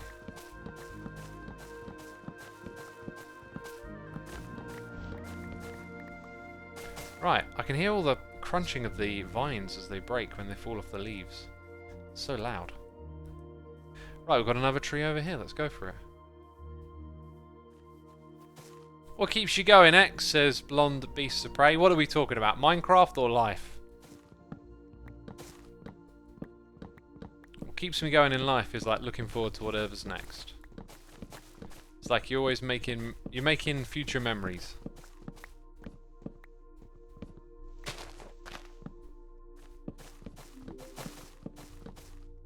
It's the same with using a VPN. Now you might think you don't need to be browsing secure, but you never know what happens, says Talbar. Yep, that's exactly. That's why I use a VPN. Another thing on that front about like not knowing what's going to happen. Like I've talked a little bit more like on these streams and whatnot before about how like big data is a thing and that your data's being collected and you should be concerned. And a lot of people are like, I don't care how people are, you know, using my data and stuff or collecting it. That doesn't bother me. I'm not doing anything wrong. But it's like you're not doing anything wrong in the context of now. Things can change at different points in time, and you know, these big databases of data on all our activity, all these things that we do in our day-to-day life, that could change hands. It could end up in the wrong hands of people, you know. Like, I feel like this is gonna like be really insensitive in a way. Like the way I'll word it might sound insensitive because of current events in the world. So please don't take it that way. But like, if there is a war that you are directly tied to in some way, and one of those data facilities changes hands, you may be targeted by the new people in power, right? That's an extreme example of what can be done with that data. Then all of a sudden your innocent, you know, browsing habits or whatever can be used against you. And that's a really extreme example. And you know, if you can have an extreme example, you can imagine that there will be some middle steps along the way. So that's why I'm super concerned about big data and how we just give away all of our data and we don't really think about like the power it has for other people and companies, and we don't think about how the way they use it might change at some point in the future. They might be using it in a way you don't like already, you just don't know. But that's why I can't be dismissive of it like some people are, and I think it's important to realize why you should care about it. It's a hassle to care about, I'll give you that, like another thing to worry about, but like it doesn't have to be the world's worst worry.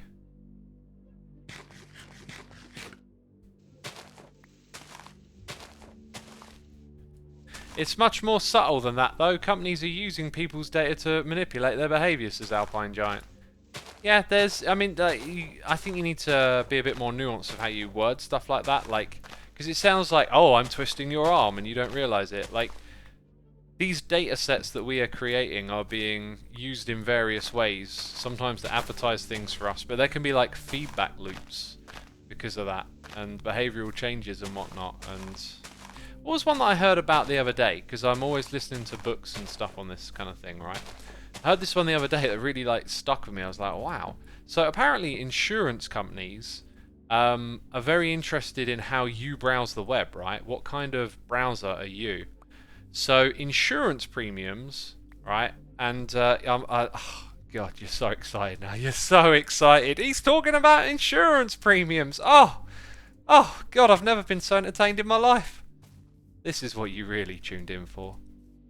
Right, I mean, some of you are adults doing adulting stuff and have to deal with this, mortgages and loans or whatever, bank accounts. Oh, God, it's so exciting, I know. You're thrilled. So those insurance premiums, they change them based on how you browse the web, right? If you're the sort of person that shops around for a deal, okay, and this is where your data has been collected elsewhere on the internet and been brokered to an insurance company, if they see you're the type of person who shops around for deals, they'll give you a good deal on your insurance premium. If you're the sort of person who clicks the first search link for the thing you're after and just buys it and doesn't take time looking around for a cheaper price, going on different websites, guess what? They'll jack up the price 1,000%. As high as 1,000% have been reported in some cases. Sorry, I said 1,000. I think it was even higher than that. It might have been 10,000. It was utterly ridiculous. Probably actually was 1,000. Chosen Architect, thank you so much for the raid. Welcome all the raiders. Oh, God. You know what we're talking about. Insurance premiums. Oh, God, you tuned in at a right point in time. Yeah. Welcome all the raiders. We're actually talking about big data and how your data being collected can be used against you. So, anyone out there who has to, like, I don't know, get a loan, deal with some insurance thing at some point in time, you might not realize that your browsing activity online and how your data has been collected over time, there is a profile on you, and therefore companies will leverage that against you. And so this is where you can come up against that, right? You know, your insurance price is through the roof. Oh my God, like, why is it so expensive? It might be expensive because they know that you don't shop around to try and find cheap deals. You tend to type in something onto Amazon and click on the first one and you're done. Right? Chosen Architect says, I love Xisuma TED Talks. Oh, thanks, my dude. Thank you. Thank you again for the raid. So yeah, yeah, that's kind of it, right? Car insurance started off around $350 a year and went up from $700 and went up to $700 because I was searching, says Foley Over. I mean, if you're going to use your own, like, individual example, what do we call that? Anecdotal, then, you know, you'll always be able to find some sort of story that's opposite. You know, sometimes their systems go wrong, or maybe you have an erroneous understanding of your own behavior. I don't know, but, like, the source material is from people writing... The source material that I'm talking about is from people who have researched the topic and written books about it, right? They've done the deep dive on it. So I tend to defer to putting a little faith and trust in that kind of information as opposed to just someone's anecdotal story that throws it out of the window, right? So I don't know why that happened to you. It sounds a bit odd as well because the way car insurance works, if you're paying $350 a year, right? Usually the stay-on fee is just a little bit higher. And then when you shop around, the idea is that you'll find something cheaper somewhere. I mean, that's been my experience of it. I've stayed with... I've changed car insurance providers twice, and I've stayed with them knowing sometimes that there was something cheaper. Like, I'd get a rough idea, and I'd be like, yeah, I could jiggle it around and save 20 quid, and do I want to waste that sort of time? I don't think I do. That's another thing about, you know, you can go for the cheapest deal, but, like, you also have to factor in how much time it takes. You know, like, your time is worth money too. Irene11, thank you ever so much for 3-month support. Greatly appreciated. Hope you're enjoying the stream. I mean, car insurance can go up by accident aggravation, says Durin. Yeah, it can go up for those sorts of reasons. You know, it might be like, for some reason you're entered in as being in a car crash. Like, there could have been a mistake somewhere in the system and then they jacked up your price because of it. Like, I wouldn't equate it to I searched and then they doubled my car insurance price. That sounds bizarre, and there's probably some other reason for it, right? Becca says, having worked in the car insurance industry, I can tell you that's utter rubbish. I'm assuming you're referring to the someone searched for other car insurance and so they jacked up the price. They doubled it up idea. Because, That's what I would assume is the nonsense bit, right? Foliover says, I thought it was bizarre too. Like I'm saying, there's probably some other, like, mitigating circumstance that's going on there, right? Also, like, you know, did you literally get an offer? It's 350, and then you went, oh, I'm going to look somewhere else, and then they get back to you and go, no, it's 700 now, right? Did all the car insurances then offer you 700? Like, need to know more about what's going on there. It sounds very odd. If someone crashes into your parked car, even if you did nothing wrong, they can change the price. Yeah, that sounds pretty typical too. Insurance is one of those things I wish was a bit more universal. I don't know, it's kind of weird. Like, imagine socialized car insurance where you just pay tax instead of everyone doing an individual car insurance thing. Like, how would that play out? I'd be very interested to know, because it would save people a lot of time on one hand. It could potentially be more cost effective overall. But then, like, what would happen to people's personal responsibility? I tend to not buy into the argument that people are just going to throw caution to the wind because someone else is paying for it or whatever. Like, I know that I would not change my driving behavior based on who was paying for the insurance. Like, I do not want to get in a crash. I do not want to break the law. I sometimes get anxious that I'm misremembering how I was taught to drive, right? Like, I'll... I don't know, like, I got tooted at when I went onto the roundabout just a few days ago, actually, when I was driving to get my MOT done. And all I could think about was like, oh my god, did I get that wrong or right? No, surely there was plenty of time, wasn't there? I pulled out, you know,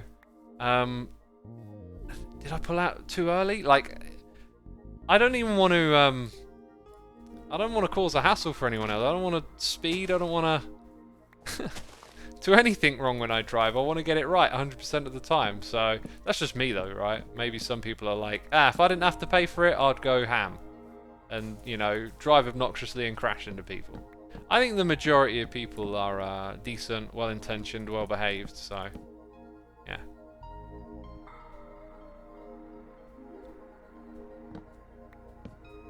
It's better to doubt than believe yourself to be perfect, says Burt Potato. 100%, yeah. 100%. Yeah, well, I doubted myself in that situation, which was probably a good thing, because it would make me more vigilant. I guess my other response could have been, why are you tooting? I was, you know, had plenty of time. I mean, looking back on it, I'm still not sure, but I kind of felt like there was plenty of time. But yeah, maybe I did pull out too early. I don't know. They were also a learner as well, which maybe made me think they were driving slower than they were or something like that. So anyway, there was no like close call really, and there was no collision. I guess if I had like a dash cam or something, I could just play it back later and then make up my mind. But who knows? Anyway, you know, it's going to make me just more vigilant and cautious next time, right? Because I don't want to pick up any bad habits when I drive. I take driving quite seriously, as you might notice. Like, I never liked cars growing up. I'd never wanted to drive. And I looked at them like they were just metal boxes of death. Like, if you take a stroll in the wrong direction, you walk onto a road, you don't want to get hit by a car. Oh no. Bit of a weird way of looking at things. But maybe some of that's just stuck with me. So I'm like extra vigilant. Most likely an overcautious driver. Yeah, that could be. That's another way of looking at it. Maybe because they're a learner, they were overcautious. And perhaps hit the horn. Also, it could have just been someone else. Like, it felt like it was the car. It felt like, it sounded like even, like it came from that car, but like it would have been somewhere behind me at that point. So maybe it was just something else, and it made me all paranoid. I don't know. Okay, I got a bunch of that wood. Let's get a bit more of the other type.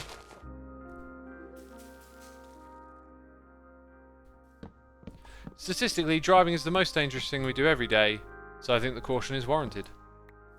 Is it? Like, it depends what you compare it to statistically. It does sound right. I know it's not the safest form of transport.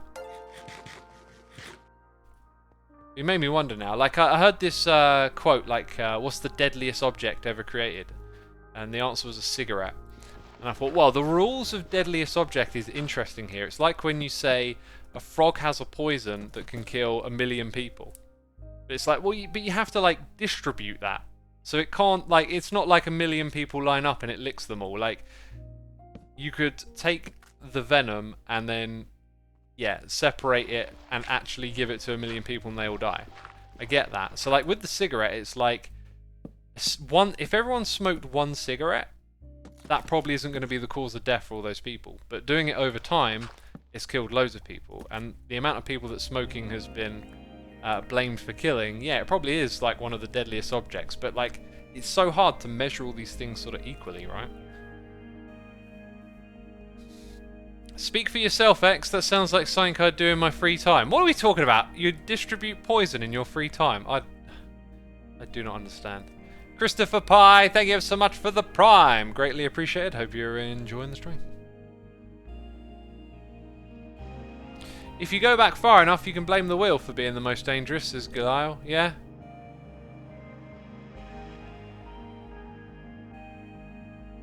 I would say cell phones, especially since so many people use it while driving. I do not know what the numbers on, you know, what they call it, vehicular homicide related to cellular uses, but I really don't like it when I see people in a car on a phone. Always bugs me that. I'm like, you don't really have an excuse for that. Give your full attention to the car on the road. None of that, oh, I'm a good driver though. It's like, well, you're not if you're a driver with a cell phone. Go. Yeah, I don't like that. I've never used my cell phone when driving. Actually, it's not true. That's not true. Okay, sometimes my phone is plugged in and playing music. I learnt my lesson on this. And sometimes it's like, oh, it's like picked that song with that like 10-minute ambience on the end. Oh, I want to skip this or whatever. And I'm like trying to like look at the road and just like be able to reach down and touch the phone for the next track. And now I don't do it anymore because it feels like you're taking your eyes off the road for a split second, but that's all it takes. You're moving really fast. And I remember like reaching over to press the next button, and then when I looked up, I had to go whoa and just like move the steering wheel really sharp to the right, because I was gonna, if I didn't turn that sharp, I would hit a car that was parked, and it just taught me. It was like, you know, yeah, it feels like you're looking away for a split second, but no, you're like, it goes by so quick. It goes by so quick, and you can easily make a mistake. So I don't do that anymore. No, I don't. I've been thinking about using Alexa because I don't drive my car so much. Like, I've got my bike now. I rarely use my car. Like, not even once a week at the moment, right? I've been thinking about using Alexa, but then I never get around to doing it because I hardly ever use my car. But I was thinking, when you're driving, like, Alexa, skip track. That's doable, isn't it? That's not gonna cause a car ruckus. A car ruckus. Puchiliac 93, thank you for 3 months. Nick Nasty, thank you for 82. That's Evil X right there. Let's get Evil X up on the screen. Come on now. Bro, you're awakening my Alexa right now, says Lucky Field. Alexa, play Cannibal Corpse. Full volume! Oh, God. Everyone's listening to Hammer Smash Face now. Oh, the memes. Does the full volume thing work? Oh, I hope it does. Chat's going mad. Joke's on you, I have Google Home. How do I instruct that one then? It worked. Sorry, no spies in my house. Oh, look! There's a spy right here. He's giving me... Oh, an elven kiss. Thank you, Scar. I wonder... I'm here! Oh my god! Magical fruit! Scar, what was that? I was... Dang it! Isn't it okay, Google? I won't do it again. Like, it's funny once in a blue moon. Every once in a blue moon I'll do that joke, but, like, don't encourage me. Don't encourage me.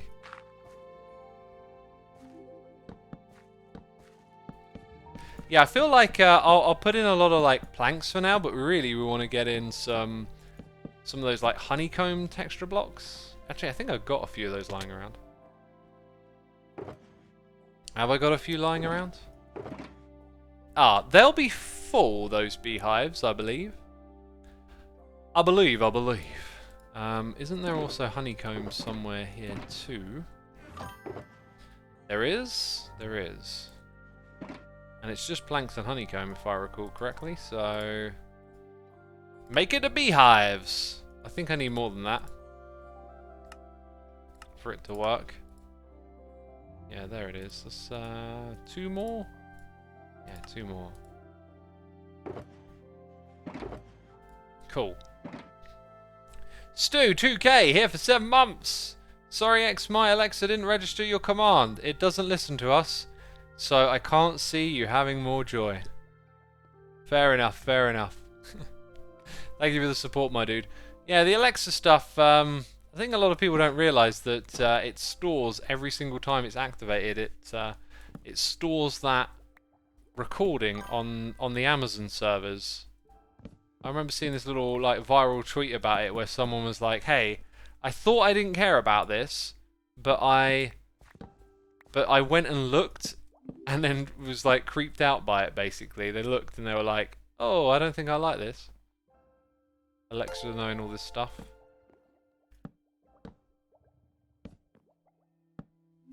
Yeah, this bit here, by the way, we don't need that, so this will all get decorated around.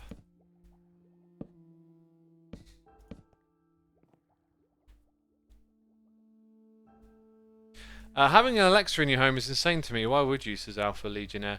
It can be really great just to be able to give it commands. I've been cooking at my parents' house before and just been like, Alexa, set an alarm for 3 minutes. And like that is so helpful, like a hands-free talk-to device that can, you know, do simple things like that for you. It also like throws up news articles and you can ask it to tell you about it. And in general, it's good. It's just the technology can be so creepy in the wrong hands, and I personally feel like in Amazon's hands, I don't know, kind of throws me the wrong way a little bit. But at the same time, if you want the convenience, you know, you give up your data, I guess. Tiberon, thank you ever so much for subscribing. Mushroom, thank you for 2 months of support. Greatly appreciated. Hope you're enjoying the stream. Measurement conversion is also great, says Space Jester. Oh, that's a good one. Yeah, there's a lot of things that you'll just encounter. Maybe things you can whip out your phone for, or a quick Google will solve, but it's really nice just to be able to use the voice command for it.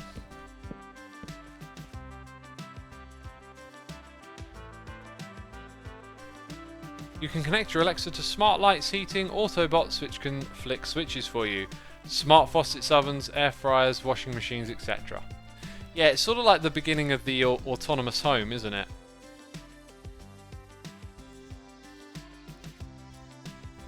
I wonder if we could get away with a little like stripped jungle log somewhere here.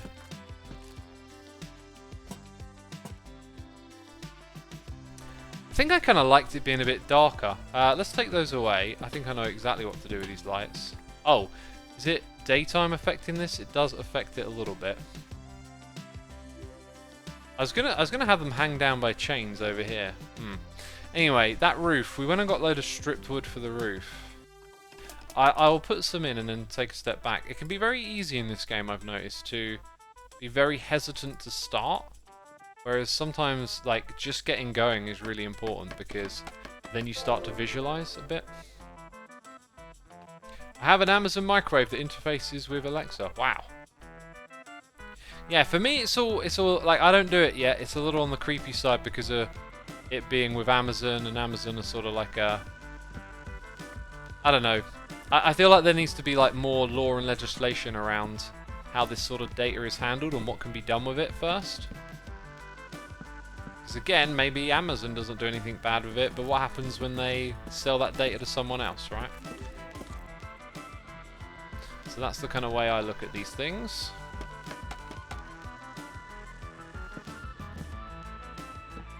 Right. Like happened to Facebook, says Duality. I'm not sure to what specific thing you're referencing to over at Facebook. Wow, that makes it really dark, doesn't it? So it'll be dark up here and dark down there. So we're going to need more lights, more chains. There's some chains. Definitely not enough, though. Okay, wow, the amount of blocks here, like... Definitely need to... There we go. Move a few things about.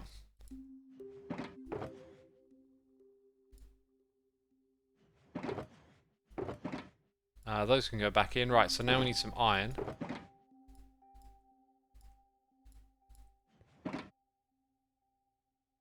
Didn't some data manipulation... didn't some data guy use data manipulation of Stonekind to blackmail the government into making better data protection systems?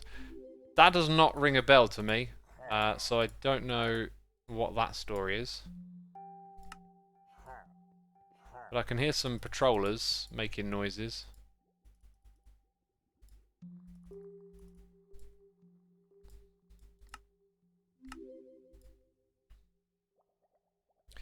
Where's the chain? There's the chain.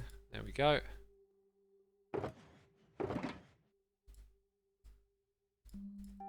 That should help us a bit.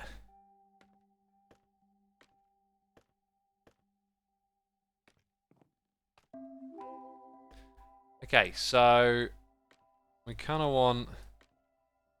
It's annoying. It's annoying, this is. Right. Yeah, that's the way to do it. The darkness is annoying. But now we're going to use the lantern to bring it down to about that level, I think.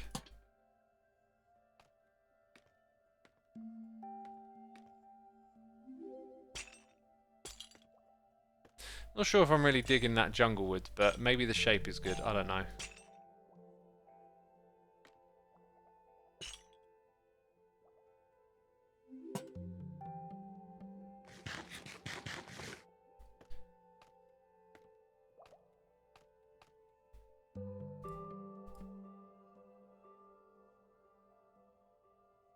Last week tonight did that bribe thing. Oh, you know about John Oliver? That was super interesting. I saw that and I was like, just for real, like, it almost feels a bit. What did he? No, I think he. Yeah, he took the data of American politicians doing things that would probably be unfavorable to the general public, and saying, look, I got this, and we need like data regulation laws and. Essentially, like, blackmailing them, as said. I don't know, like, what happened after they did that skit or whatever, like... I don't know if they're going through on it or whatever, but, certainly interesting.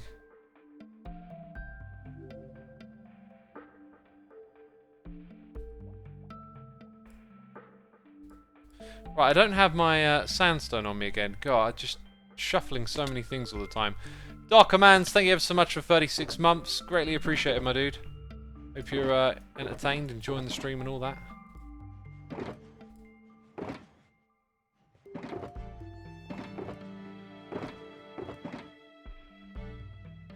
Smooth sandstone, I'll have some.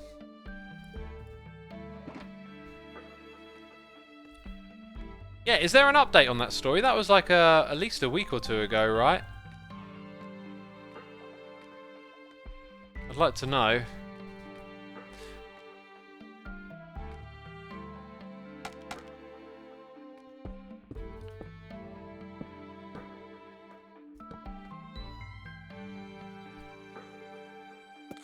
I don't think I'm going to stick with this jungle wood, but I figured we might as well. Oh, dang it, I need the others. Oh, the other stone blocks too. Inventory management is tricky. Lots of blocks. Not enough space, right? I keep clearing it out and then it fills back up moments later. Maybe I'm taking out the wrong blocks or something.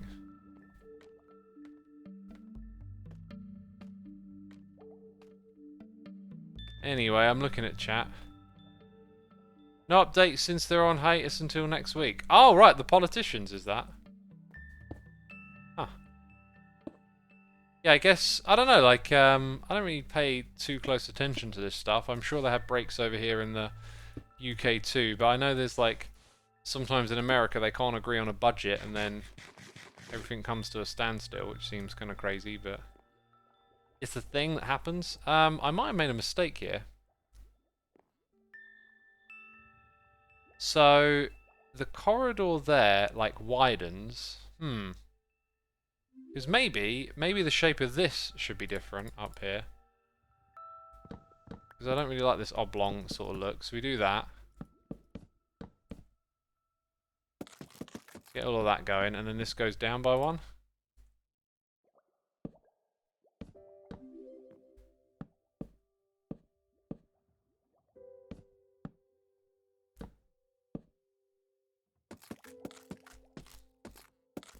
Xisuma, will there be new hermits next season, says Great Dark Shark. Well, as you know, peeps, the next season starts in 2 weeks, and I can tell you now that there's going to be 17 new hermits. Oh, God.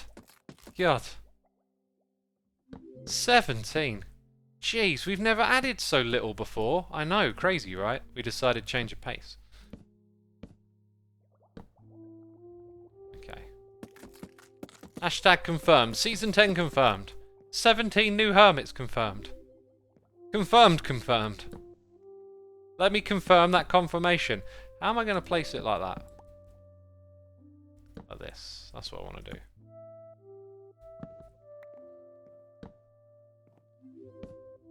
But you got to break that one first. Yeah, that makes sense.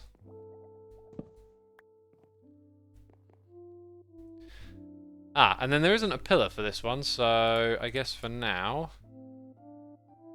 it'll be the job of the smooth sandstone.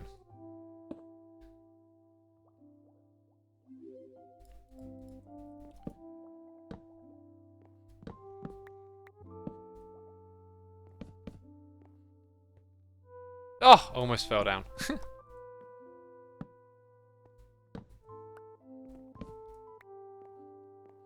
Okay, and then, like, that level there. And I can actually put, yeah, I can put that there, so we can continue.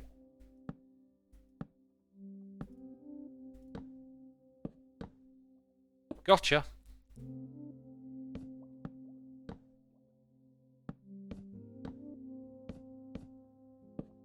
Oh god, I can't see a thing now.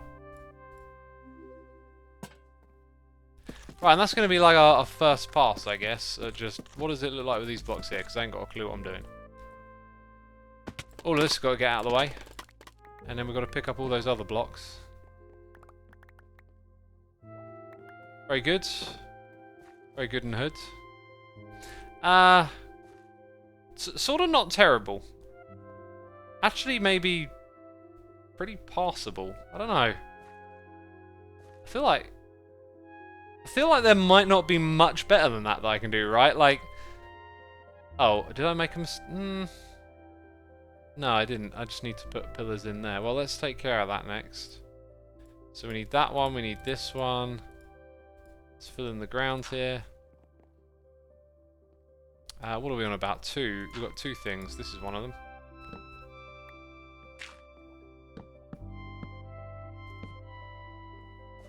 Is that correct? Yeah, that's correct.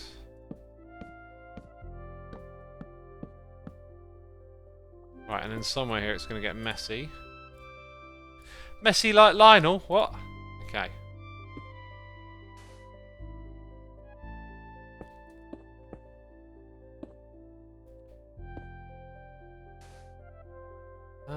There we go. That's that one done.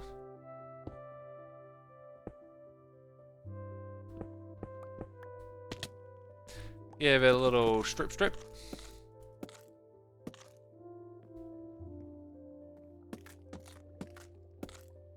C1, C2, C3 says I had bitcoins back when they were worthless. I don't know where I stored it. Ah. I could imagine that could cause you some stress, right? I would, dude. If you had bitcoins and you'd lost them, I just imagine you never had them. Like all that FOMO and whatnot. That can be really unhelpful. And yeah, maybe it's not worth worrying about that much. You know, you got your health. You're here on planet Earth. Because I've heard some stories about people that have like had Bitcoin and then you know, stressed out about losing it or whatever. I definitely encountered Bitcoin like somewhere back in like 2012 or whatever, and like considered buying some, but then I was like, what am I gonna do with it? And then moved on. And like I don't regret not doing that. I mean, there's a gazillion and one things like that. What is FOMO, says Duality? Fear of missing out. It's a powerful, powerful psychological effect. Right? You get this sort of anxiety about missing out on something. I mean, obviously there are things you could miss out on that are really important, but it's like I say with all the crypto stuff, is like, unless you're like genuinely interested in that stuff, like it's probably not worth getting into. Because there's a gazillion things going on in the world that you could be missing out on. Like, find what you're interested in and get in on that. Don't worry about all this crypto stuff just because there's a load of money floating around, right? Okay, didn't I say that in this corner here I wanted to change it up a little bit? I believe that I did. So if we just take these out one block at a time and then stop where it kind of looks right. Right, so those ones there kind of need to stay. So like I could potentially have access to this space here and do something different with it. So we should investigate that somewhat. You can kind of see the limitation of it already. Maybe what we do is we put in like a sort of symmetrical shape. So what am I going to use here to like create some guidelines? So you have like is that directly? Yeah, it's directly across. So like 2, and then actually you're going to be kind of stuck there. Okay, let's not do it that way.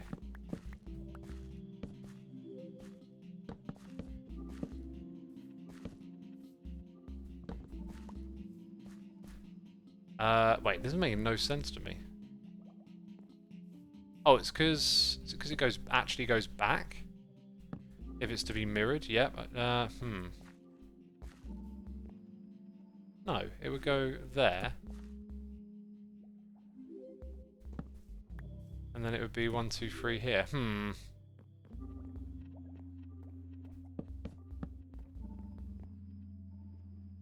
Something's just not. Nah, they're not.